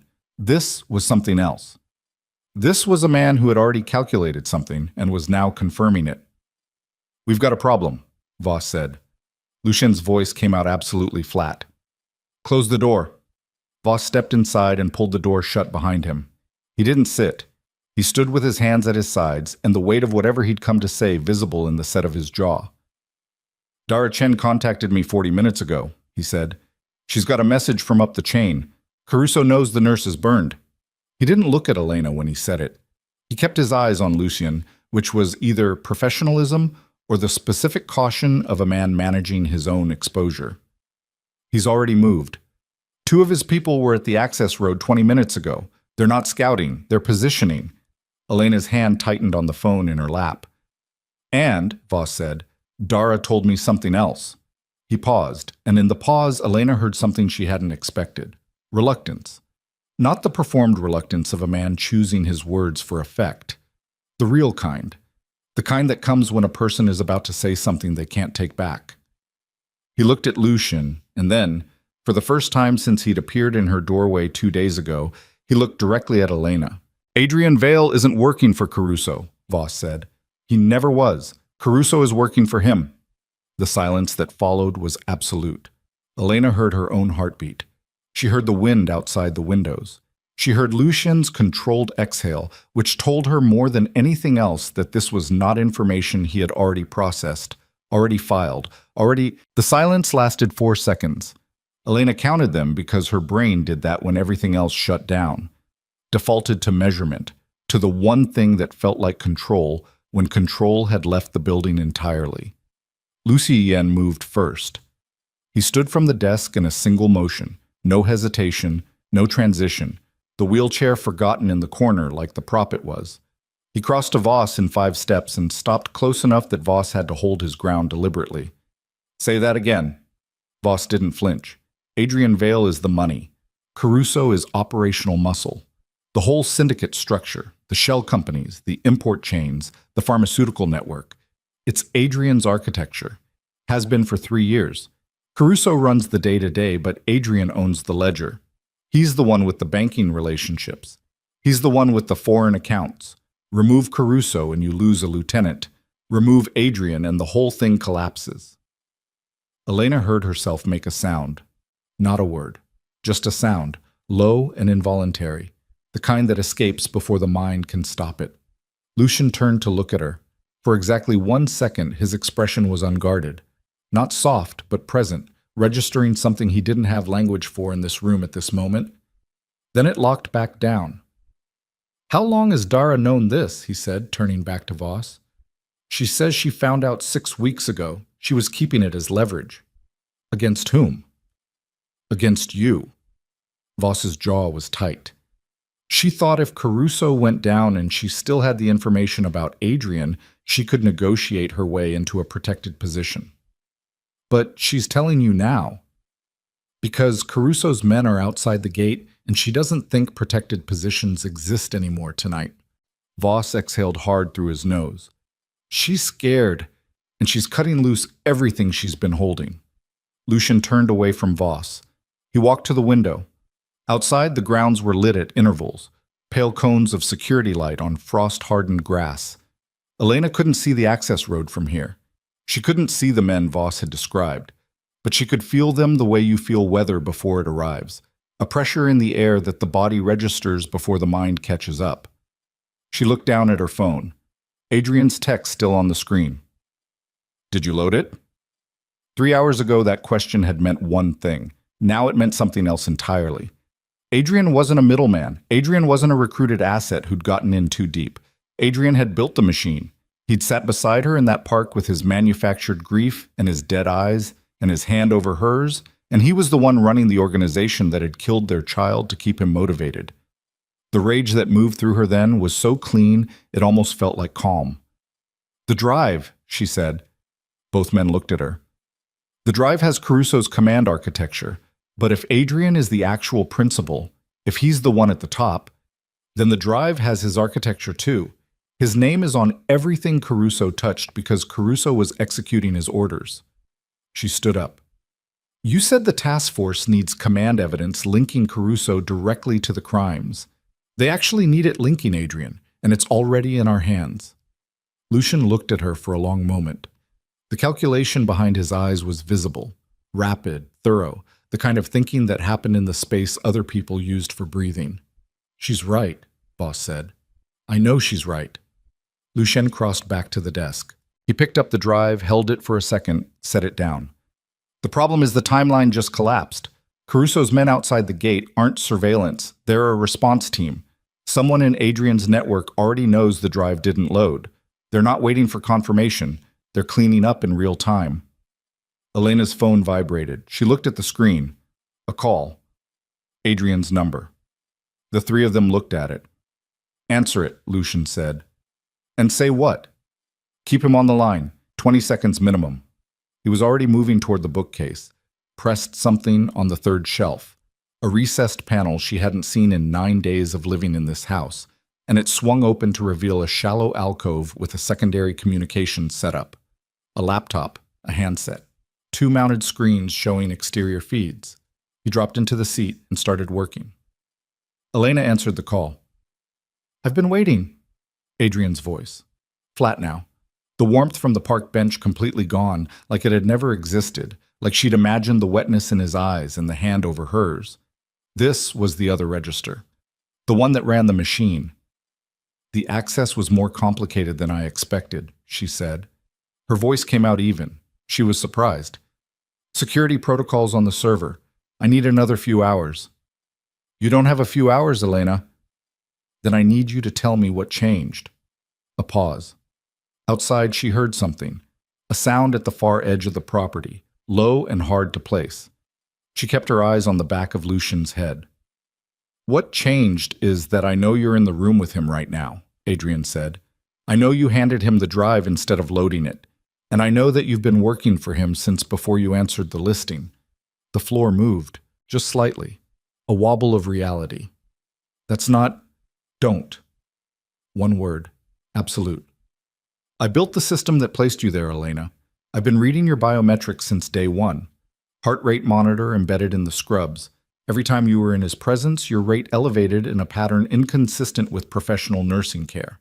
I've been watching you fall into his orbit for 9 days, and I let it happen because I needed him to trust the drive enough to have his people analyze it.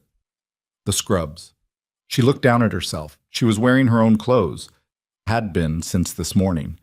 But for 9 days she'd worn the pressed white uniform from the dresser, the one left folded with the schedule card, the one Mrs. Calloway had. The drive is the distraction, Adrian said. It's real, the data is real, but it's not the primary package. The primary package has been running for 72 hours. Every time you wore those scrubs inside the primary server room when you passed it on the way to the medication dispensary, a passive transmitter in the fabric was pulling the network handshake. I already have the financial architecture. I've had it for 3 days. The voice was so even, so utterly without effect. What I needed was for Vescari to believe the threat was coming from outside tonight, so his attention would be on the gate while the real move happened from inside. Elena turned. Lucien. He was already up from the alcove, already moving, phone to his ear, speaking in rapid, short bursts.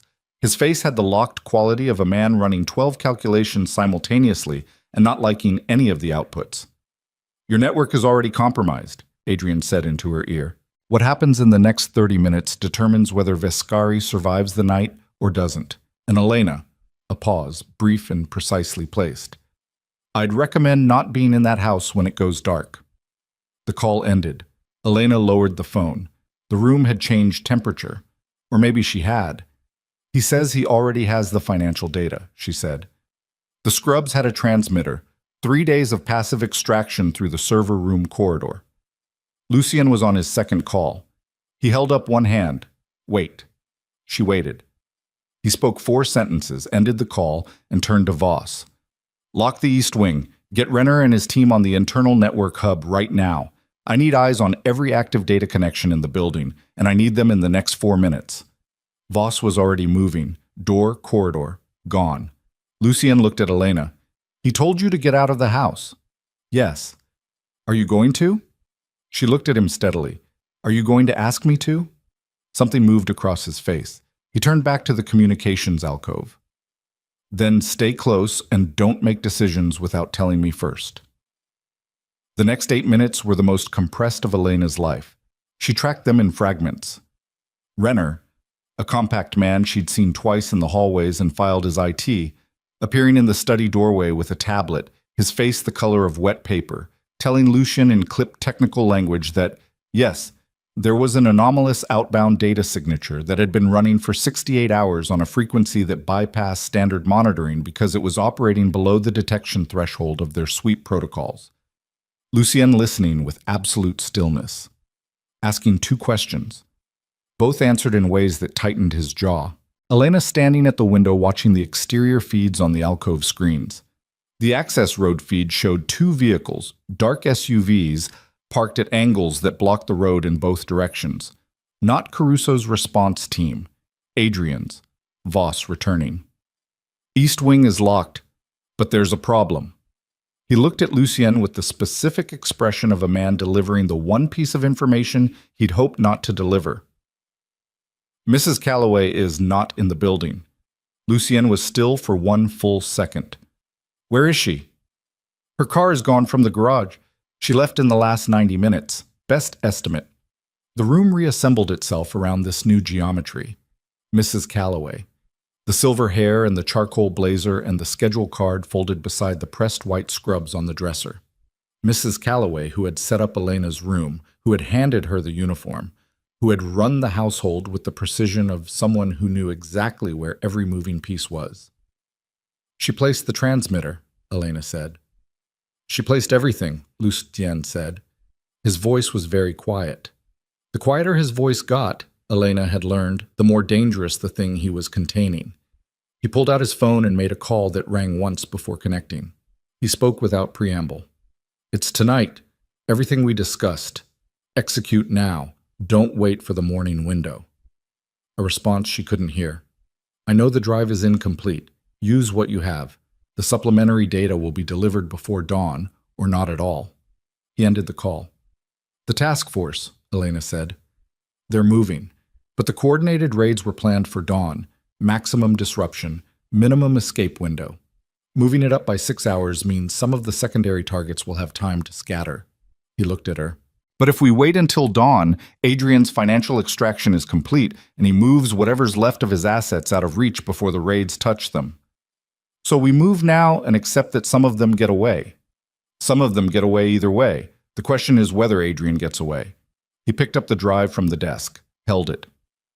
"Renner, can you work with what's on this and build out the authentication package the task force needs?" Renner looked at the drive with the expression of a man being asked to perform surgery in a moving vehicle. "In 6 hours, maybe." "You have 3. Then maybe. Do it." Renner left. Elena moved to the alcove screens. On the access road feed, one of the SUVs had moved, pulled forward 10 meters, repositioning, tightening. "They're going to come through the gate," she said. "I know." "Your security team at the gate, how many?" 2 on the gate, 3 on the perimeter. They're good, but they're not expecting a coordinated breach from a principal-level operation." He was at the desk now, pulling the center drawer open, retrieving a phone she'd never seen, and a small black device the size of a key fob. He pressed the fob once. Somewhere in the building, she heard a distant mechanical sound. Locks engaging in sequence, heavy and definitive. "The house goes into protocol. No one in, no one out, without my authorization." "We're locked in with whatever's already inside," Elena said. "Yes." She thought about Mrs. Calloway. Already gone. She thought about the other staff, kitchen, housekeeping, groundskeeping, people who came and went on schedules she'd memorized in her first days here as a survival exercise. "The groundskeeper," she said. "The one who was raking in the corner of the East Garden 2 days ago. He was there for 20 minutes and he didn't rake anything. He was mapping the sight lines." Lucien looked at her sharply. "He's still on the property," she said. "Groundskeeping doesn't end until 6 and it's 5:40. Lucien pressed the fob twice. A different sound. A voice channel opening on the communications alcove. Voss's voice crackling through. "Voss, find Brennan, the groundskeeper. Now. Detain. Do not engage unless he moves first." Static. Then, "Copy." Elena stood in the middle of the study and took stock. 9 days ago, she'd been a woman with $43 and a broken phone charger walking into a house she should have run from. She'd spent those 9 days playing a role and absorbing information and building a map of this place in her head the way she'd built the map of the emergency room at Mount Sinai. Exits, resources, choke points, the places where things were most likely to go wrong, and the places where a person could buy themselves 30 seconds in the worst possible moment. She knew this house. She'd mapped it without meaning to, out of the same instinct that had made her count the security rotations from her bedroom window. "The server room," she said. "Renner is in there with the drive. If Adrian's people breach the perimeter, the server room is the primary target. They'll want to pull the drive back or destroy it before the authentication package can be completed." "I know. So it needs to not be in the server room." Lucien looked at her. "Where do you suggest?" She'd already been thinking it. "The north wing. The room at the end of the 3rd-floor corridor. The one that's always locked. I've never seen it opened." Anyone who knows this building from the outside, from architectural plans or staff intelligence, won't know what's in it. It could be storage. It could be nothing. It's the one room that doesn't appear in the household routine. Lucian was quiet for exactly 2 seconds. It's my father's study, locked since he died. You're right that it doesn't appear anywhere. Put Renner in there with the drive. 2 hours instead of 3. Whatever he can build in 2 hours is what we go with. Lucian looked at her for a moment with that expression she'd been cataloging and still hadn't fully decoded. The one where the calculation behind his eyes included a variable he hadn't fully accounted for when he'd first looked at her across this desk. He picked up the fob. Done. Then the first exterior light went out. The feed on the alcove screen went dark. North perimeter, camera 3. Then camera 4. Not a malfunction. A deliberate cut, moving in sequence, someone working the external lighting from a control point they'd had pre-mapped. They're in, Elena said. Lucien was already at the alcove, both hands on the console. He opened the voice channel. All teams, breach initiated north perimeter. This is not a drill. Defensive positions. He turned to Elena. You're going to the north wing, 3rd floor. Stay with Renner. I'm not going to sit in a locked room while... Elena. He said her name the way he said very few things, without the controlled distance, without the management. Just the name, direct, carrying everything he didn't have time to say around it. If they get to you, they don't need the drive. You're the evidence. You're the one who can testify to what Adrian told you in that park. You're the only person who heard him confirm what they did to your child, which means you are the single most valuable and most targeted person in this building right now. Go to the north wing. She held his gaze for 3 seconds. The logic was airtight, and she hated it, and she went. The 3rd floor was dark. The house protocol had dim, non-essential lighting. She ran the corridor with one hand on the wall, counting doors by touch. 1, 2, 3. The locked door at the end. She knocked twice, the pattern Lucian had told Renner on the channel. A pause. The lock turned. Renner looked terrible, pale, sweating, the tablet and the drive, and 3 additional cables connected to a laptop she hadn't known he had. The room was small and cold and smelled like undisturbed decades. Old paper and dry wood and something that might once have been cigar smoke. How far are you? She said. 60%, maybe. You have 90 minutes. I told him I needed 3 hours. He said 2. I'm saying 90 minutes. Work. She closed the door and locked it and stood with her back against the wood and listened to the house. Below her, footsteps. Multiple, coordinated. The security team moving into position. Somewhere to the east, a sound she couldn't identify. A thud, brief and hard, the kind that ended conversations permanently. The voice channel on the burner Lucian had given her crackled. Voss. Brennan was in the East Garden utility shed. He had a radio and a handgun. He's contained, but he made a transmission before we reached him. They know the layout. Elena pressed the transmit. They'll come through the East Wing utility corridor. It connects to the main house through the laundry access. It's the one entry point that doesn't have a camera because it was added in the last renovation and the security system wasn't updated to cover it. A silence on the channel. Then Lucien's voice. How do you know that? I read the renovation permit that was in the household files on the kitchen bulletin board on day 3. I thought it was interesting that the camera schematic didn't match the new floor plan. Another silence. Shorter. Voss. East laundry access. Now. Elena stood in her father's locked study and listened to the building shift around her. The weight of people moving through it in the dark. The pressure of a confrontation that had been building for 8 months and 9 days, hurtling toward a point she couldn't see from here. Renner was working. The laptop screen threw pale blue light across his face. His hands were steady. She watched his hands because it was the only thing she could track that meant progress. Below, she heard voices. Not her team's. Different cadence, different weight. The specific sound of people who moved through other people's houses like they owned them. 3 minutes behind Voss, which meant Voss had enough of a lead to be positioned. Maybe. Her phone lit up. Adrian again. She looked at the screen for a second. She answered. Where are you? He said. In the house. Elena, I told you to get out. You told me a lot of things. She kept her voice low. You told me you tried to stop the placement. You told me you wanted to bring them down from inside. You told me you loved her. The last two words came out steady. She was proud of that.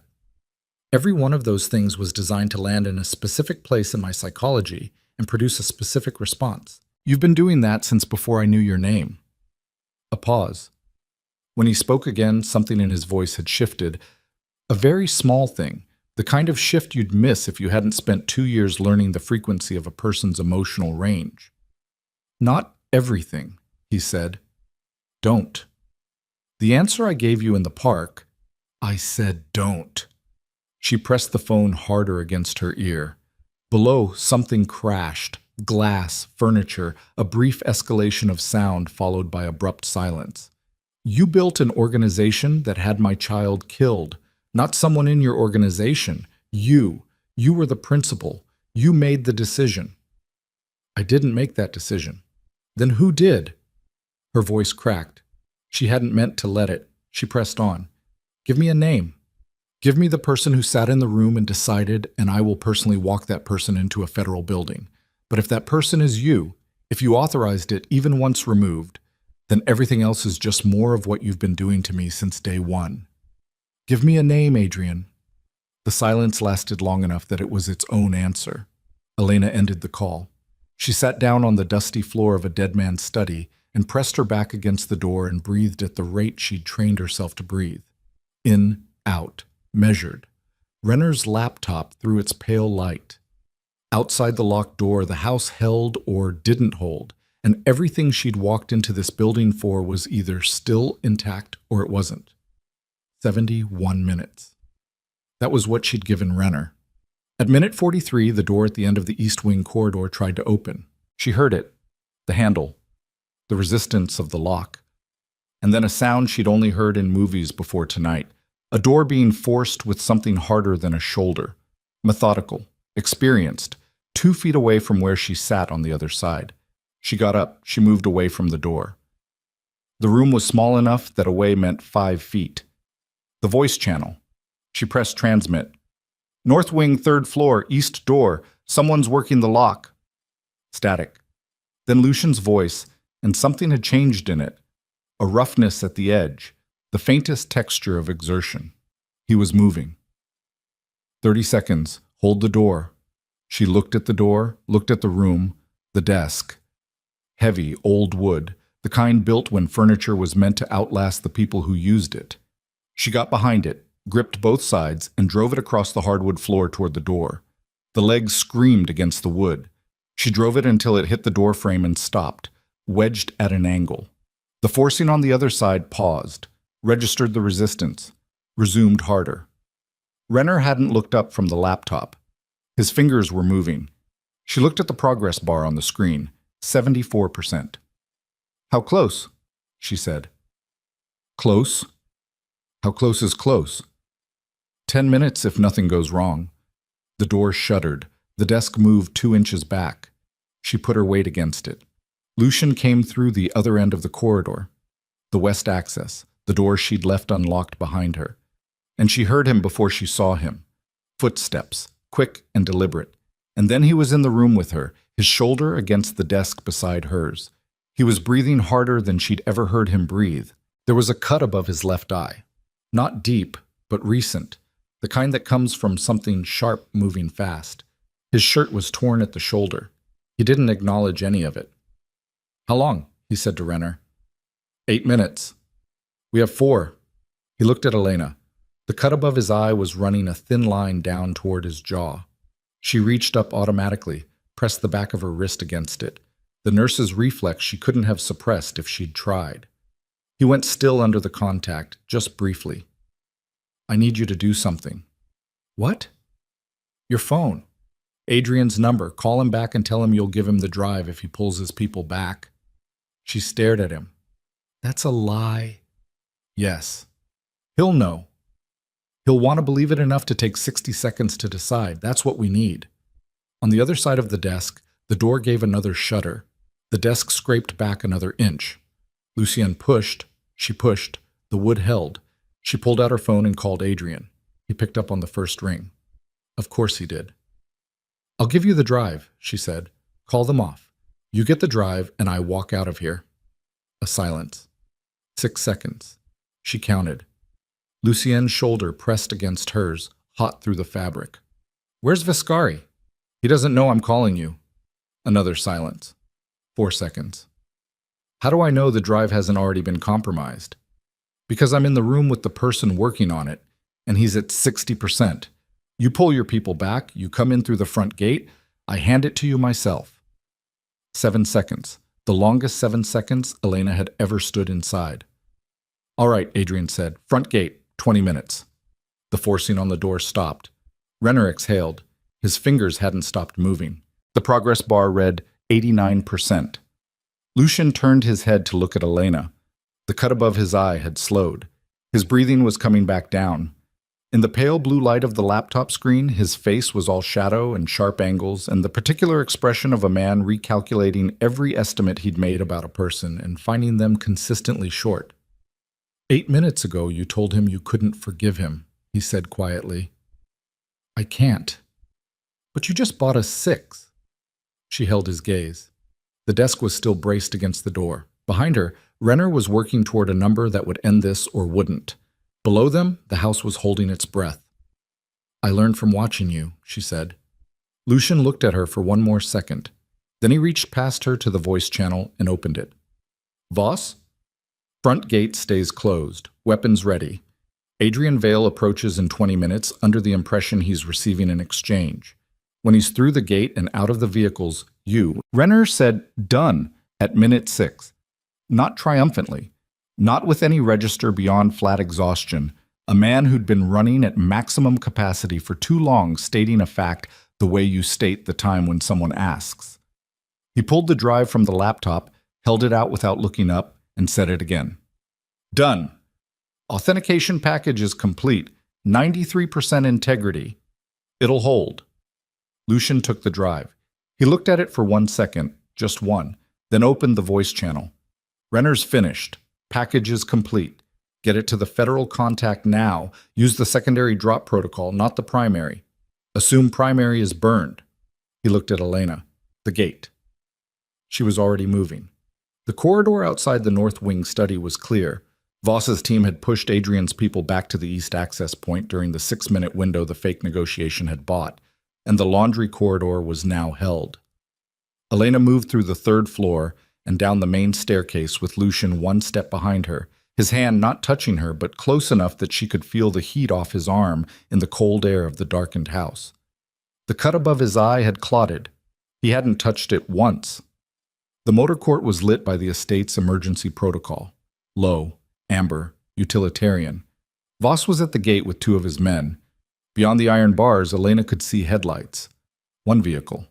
Adrian had come in 1 vehicle, which meant he'd pulled the others back or repositioned them, and she couldn't determine which without more information, and she didn't have more information, and she was going to have to stand at that gate and face the man who had engineered her destruction and hold herself together long enough for the rest of this to work. She stopped 10 feet from the gate. Lucien stopped beside her. He'll see you, she said. Yes. That changes the negotiation. There is no negotiation. His voice was quiet. There never was. The negotiation was time. We bought it. Now we use it. He looked at her profile, not the gate. The task force has the package. They're running authentication in real time. In approximately 40 minutes, federal warrants execute simultaneously across 9 locations. Adrian's financial network goes dark the moment the first warrant is served. A pause. What happens at this gate in the next few minutes determines whether Adrian Vale is in federal custody tonight or whether he's in the wind for the next decade. And if he runs right now? He won't run. He wants the drive. He thinks the drive is the one thing that can still reverse this. Lucien looked at the gate. And he wants to see you. That's not strategy. That's something else. Elena heard the vehicle door. She made herself look. Adrian walked toward the gate from the far side. He was alone. She could see that. He'd left whoever else was in the car behind the headlights.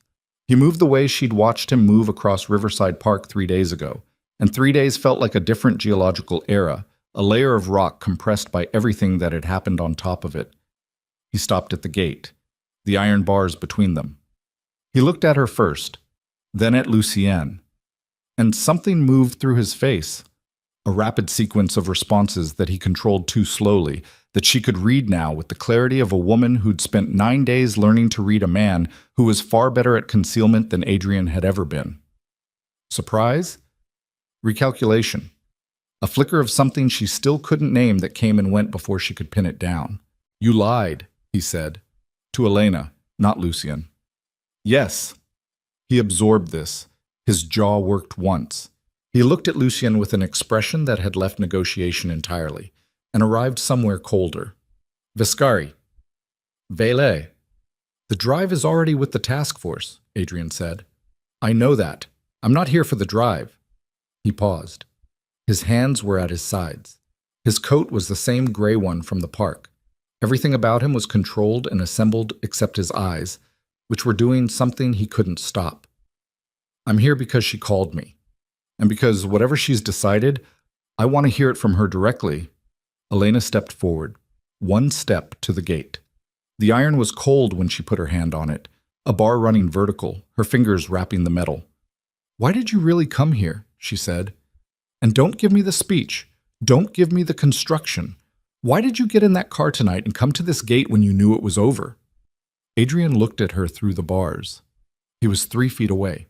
She could see the detail of his face, the shorter hair, the new weight in his jaw, the eyes that were the same as they'd always been, which was the cruelest part, that the eyes hadn't changed while everything they'd looked at had. Because I needed to see if you were all right, he said. The simplicity of it landed wrong, or right, or both. She felt Lucian's presence behind her. Not pressing, not intervening, just present, the way he'd been present in the library at midnight and in the park debriefing and in the room upstairs with his shoulder against hers. You need to answer for what you did, she said to Adrian. Not to me. To the people whose names are in that package. To the federal agents who've been building this case for 18 months. And to a child who never got to exist because you were too much of a coward to leave when you had the chance. Her voice was level. Completely level. She'd found the register somewhere in the last 6 minutes, and she was going to stay in it. I'm not your absolution. I'm not your last conversation before everything ends. I'm the person who made sure it ends. Adrian's throat moved. His hands came up slightly. Not reaching, just a motion, reflexive, aborted. I know, he said. She stepped back from the gate. She looked at Voss. Voss opened the gate. Adrian didn't run. She'd half expected him to, the animal calculation of a cornered thing with one remaining option. But he walked through the open gate with the specific gait of a man who'd made a decision some time ago that only arrived in his body now. Voss's men flanked him. He let them. His eyes found Elena one more time, and she held the contact because she was done looking away from things that were hard. Then he was past her, moving into the custody of people who would hold him until the federal agents arrived, which was 40 minutes from now if the package authenticated clean, and she had no reason to doubt Renner. She stood in the motor court and listened to the sound of the gate closing behind her. The amber lights, the frost on the stone, the distant sound of something in the valley. An animal, or wind through a gap in the perimeter wall, something alive and indifferent to what had just happened here. Lucien was standing 6 feet to her left.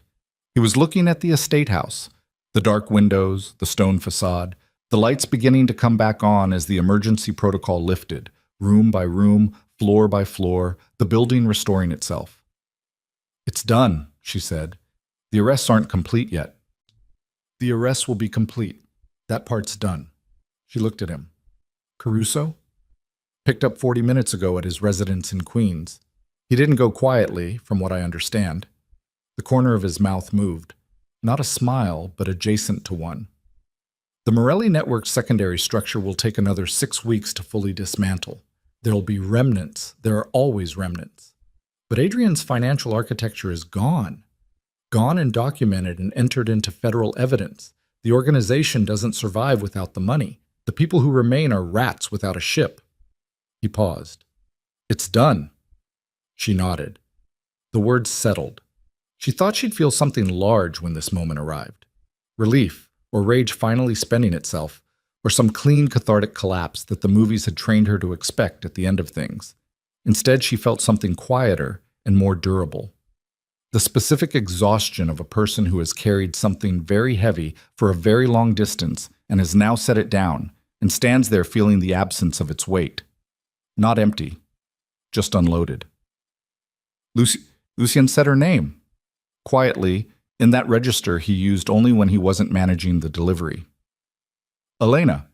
She looked at him. Your mother's account at Memorial Sloan was cleared this morning. Full balance, including the arrears. The authorization went through at 6 a.m. Before tonight, before any of this. He held her gaze. It wasn't contingent on the outcome. The cold air in her lungs, the amber light, the closed gate. She pressed her lips together and looked at the sky because the sky was the safest direction for what her face was about to do. High thin clouds, no stars, the particular dark of a winter night that had used up all its weather. She held it together. Then she didn't, briefly, 2 seconds, 3, a tightening in her throat and behind her eyes, that she let happen because the motor court was empty except for Lucien, and the man had seen her at worse than this. She got it back. She breathed through it. Thank you, she said. It was an obligation, he said, not a gesture. I know the difference. I know you do. The next hours had their own strange quality. The aftermath physics of a thing that had been building and had now discharged. The air in the house changed. The people moving through it changed. The specific hush of a building that has been holding its breath for 9 days and has finally exhaled. Voss ran the cleanup with the focused efficiency of a man who'd done this before and would do it again and didn't need instruction. Adrian's people who'd been on the property, 2 found in the east utility space, 1 in the groundskeeping shed with Brennan, were restrained and turned over to the federal agents who arrived at 2:14 a.m. in 4 vehicles, moving with the coordinated calm of people executing a plan that had been waiting a long time for its green light.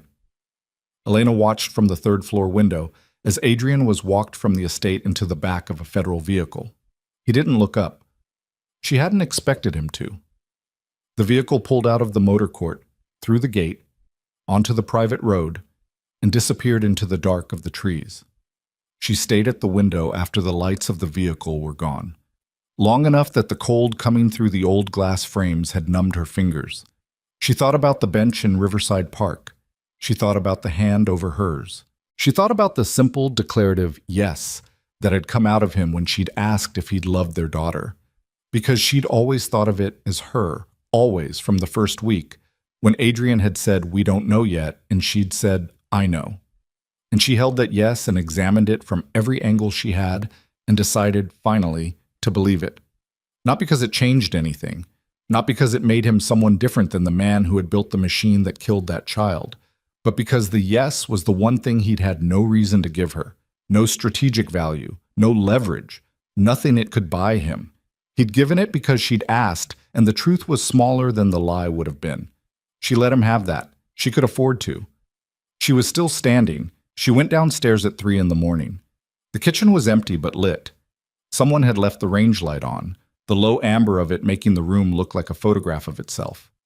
She made coffee.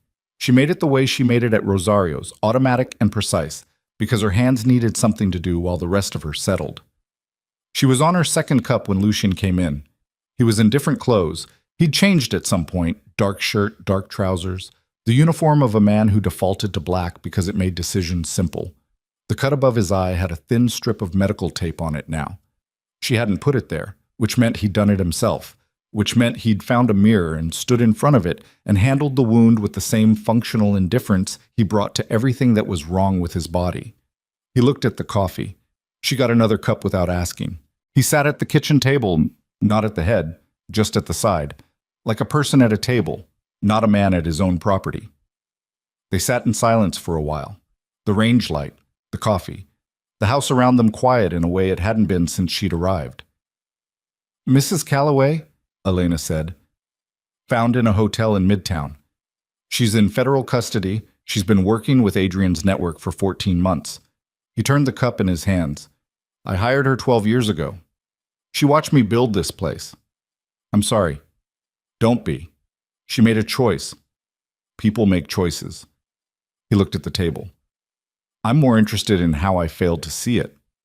You can't see everything. In my position, you try.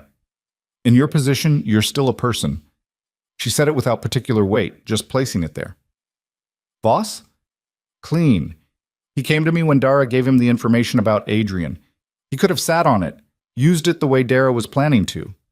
He didn't. Lucien paused. I'll remember that. Good. Another silence. The coffee was cooling. She wrapped both hands around the cup. The task force lead called an hour ago, Lucien said. The package authenticated at 91%, 2 points below Renner's estimate, still well above the threshold for federal admissibility. The warrants are executed. Adrian's accounts are frozen. The arrests across the 9 locations yielded 31 individuals, 28 of whom they expect to prosecute successfully. He paused. The federal attorney handling the case wants a statement from you about the park meeting, about what Adrian confirmed. I'll give it. It won't be comfortable. No. He'll have lawyers, expensive ones. They'll work to discredit the testimony. Let them. She looked at him steadily. He told me what happened to my daughter, in a public park with his own voice. However many lawyers he has, he can't unconfirm what he confirmed. Lucien looked at her. The kitchen light made him look less like a crime lord and more like a man who is tired in the specific way of someone who has been at war a long time and has won a battle and knows perfectly well that winning a battle is not the same as being at peace. After the statement, he said carefully, after the legal process runs its course, what do you do? She'd been thinking about that, off and on for the last 3 hours, in the spaces between the operational thinking and the grief processing and the coffee and the amber light. She'd been turning the question over the way you turn a stone in your hand, feeling its edges. My mother needs another 4 months of treatment, she said. Mara has 3 semesters left. I have a nursing license I haven't used properly in 3 years. She paused. I have things that need to be rebuilt. Yes. All of those things are possible now, financially. She held his gaze. Because of what happened here. Because of what you did here, he corrected. The finances were already arranged. What happened tonight, what the task force has, that's yours. You made that happen. She nodded slowly. She believed him. She wasn't sure when she'd started believing him as a default rather than a contingency, but there it was. Lucien. She said his name deliberately, the first time she'd used it without being invited to. He registered it, a slight stillness, a listening. What you told me in the study, that you were still deciding whether to use me or protect me. She watched his face. Have you decided? He looked at her for a long moment. In the kitchen light, his face was readable in a way it almost never was. The calculation quiet for once, the management set aside. Just the man looking at the woman across the table. I decided on the second night, he said, when you came into the library and didn't apologize for being awake. She absorbed that. Let it settle wherever it was going to settle. That's a strange thing to decide on, she said. People apologize for existing in spaces they don't feel entitled to. You walked into my library like it was somewhere you had every right to be. After 2 days in a house full of things that should have broken you. He paused. I recognized the posture. From yourself. From myself. The coffee was cold now. She didn't care. Outside the kitchen window, the sky had begun its first pre-dawn movement. Not light yet, just the absolute dark becoming slightly less absolute. The threshold of morning still an hour away, but already making its intentions known. She thought about the drive, the authentication package, Renner's pale face in the blue light saying done. She thought about Adrian walking through the gate and not looking up. She thought about a heartbeat on a monitor, the last strong pulse before the silence, and the hand that had held hers through the silence, and the truth about that hand she'd carried for 4 years without knowing its full weight. She set it down now. Not forgetting, not forgiving, setting down. The difference was important, and she understood it clearly for the first time. I'm not leaving, she said. Lucien was still, awaiting stillness, not a surprised one. The stillness of a man who has been precise enough to predict the shape of a moment and is now checking his work. You said you needed to rebuild things, he said. I do. They don't all have to be rebuilt somewhere else. She met his eyes. Your organization has gaps in it now. People who turned, people who need replacing, security architecture that's been compromised at multiple points. You need people you've tested. She paused. I'm tested. You're a nurse. I'm a woman who held a gate against a forced entry for 6 minutes and called the man she most wanted to destroy and lied to him convincingly enough to save your network. She held his gaze. I'm not interested in the organizational structure of whatever you run. I don't want to be a lieutenant or an operative. I want to know that the people I love are safe, and I want work that means something, and I want to be in a place where I don't have to pretend the world is simpler than it is. She paused. This place is not simple. No, he agreed. Neither am I. Anymore. He looked at her for a long time. The range light, the cooling coffee, the sky outside the window beginning its slow transaction with morning. The position of private nurse, he said finally, is open indefinitely. I know. The salary is excessive. I know that too. And the work environment is... Lucienne. He stopped. I know what the work environment is, she said. I've been in it for 10 days. Something in his face moved then, past the control, past the management, into the territory she'd only glimpsed in the library and in the room upstairs with the desk against the door and his shoulder against hers. Not softness exactly. The absence of armor in a man who'd been wearing armor so long he'd forgotten it was armor, and was only now, in this kitchen at 4 a.m, remembering what his own face felt like without it. He nodded once, the nod that sealed things. She got up and poured the cold coffee down the sink and washed both cups and set them on the drying rack with the same automatic precision she'd used to wipe down tables at Rosario's. And she thought about the cracked mirror in the bathroom above the laundromat and the $43 and the mildew towel and the way the world had looked at 6:15 in the morning when she'd been counting the steps between herself and the cardboard box on 3rd and Lexington. She dried her hands on the dish towel hanging from the oven handle. I'm going to sleep, she said, for more than 2 hours, if the house cooperates. The house will cooperate. She walked to the kitchen doorway, stopped. She wasn't sure why she stopped. Maybe the same reflex that had stopped her at his suite door on the first night, some instinct operating below articulation. The federal attorney, she said without turning, when they file the charges, when Adrian's case goes to court, they'll need to include the circumstances surrounding the miscarriage as part of the conspiracy evidence. Yes. That means it becomes a matter of public record. What was done?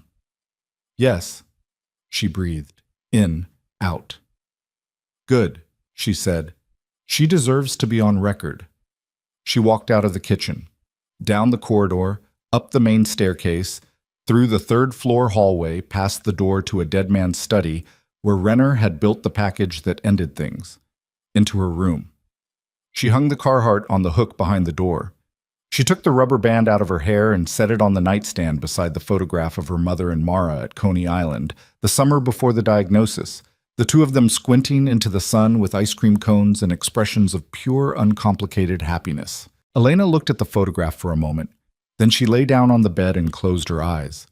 Below her, the house settled into its morning rhythms. The distant sound of the kitchen restarting, footsteps on gravel from the security rotation, the hum of systems coming back online after a night of controlled chaos. The estate rebuilding its ordinary surface over the violence that had moved through it. She didn't fight the sleep. She let it come.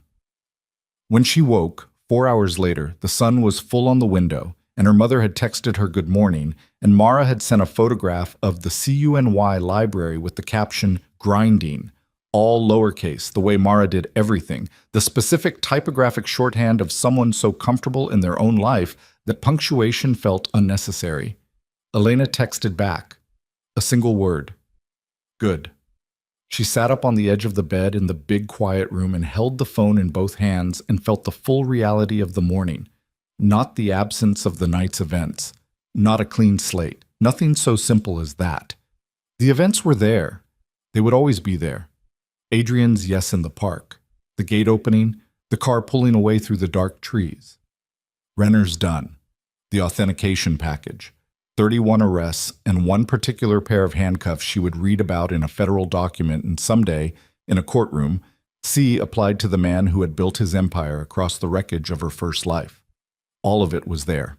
And she was here, in this room, on this morning, with her mother's text on the screen and her sister grinding in the library, and 4 months of treatment left and 3 semesters left, and a nursing license, and the specific competence of a woman who had been tested past what she'd believed were her limits and had not broken. She braided her hair. She put on her scrubs. She checked the medication log she'd left on the desk, the care routine she'd been running for 10 days, the vitals and dosages and response notations that were, on one level, completely real. She was a nurse. She had a patient. The rest of it, the empire, the war, the man in the kitchen at 4 in the morning with his armor down, that was true too, but it lived on a different level, and she was capable now of holding multiple levels simultaneously. She'd earned that. She knocked on the door of Lucien's suite at 7 exactly. He said, "Come in," and she came in, and he was in the wheelchair, the prop, the weapon, the carefully maintained fiction, and she crossed to him and checked his pulse and noted it in the log, and neither of them said anything about the kitchen or the gate or the conversation that had ended with a nod. They didn't need to. It was in the room the way things are in a room when two people have been through something together that has no adequate language, present in the quality of the silence, in the fact that the silence was not uncomfortable. She was almost done with the morning check when his hand moved, just slightly, his fingers shifting on the armrest, and she looked down without thinking, and he turned his palm up, briefly, like a question without a question mark. She set her hand in his. Briefly, the clinical warmth of skin, the weight of a person's hand being something alive and specific, not interchangeable with any other. Then she lifted her hand back, finished the notation, closed the log. "Good morning," she said. "Good morning," he said. She walked to the door. Behind her, through the tall windows of his suite, the valley was coming out of its winter fog, the trees emerging from white, the frost on the distant ground catching the low sun at angles that made it look like something worth seeing. The estate grounds were quiet. The gate was closed. The security rotation moved along the perimeter in its steady rhythm. Elena Marrow opened the door and walked into the rest of her life. It was not safe. It was not simple. It was not the life she'd had before, or the life she'd imagined having when she'd stood in front of a cracked bathroom mirror at 6:15 in the morning, trying to remember the last time she'd slept. But it was hers. Fully, finally, without anyone else's hand on the design of it. That was enough. That was, she thought, as she walked the stone corridor toward the staircase in the morning and everything that came next, more than enough. It was everything.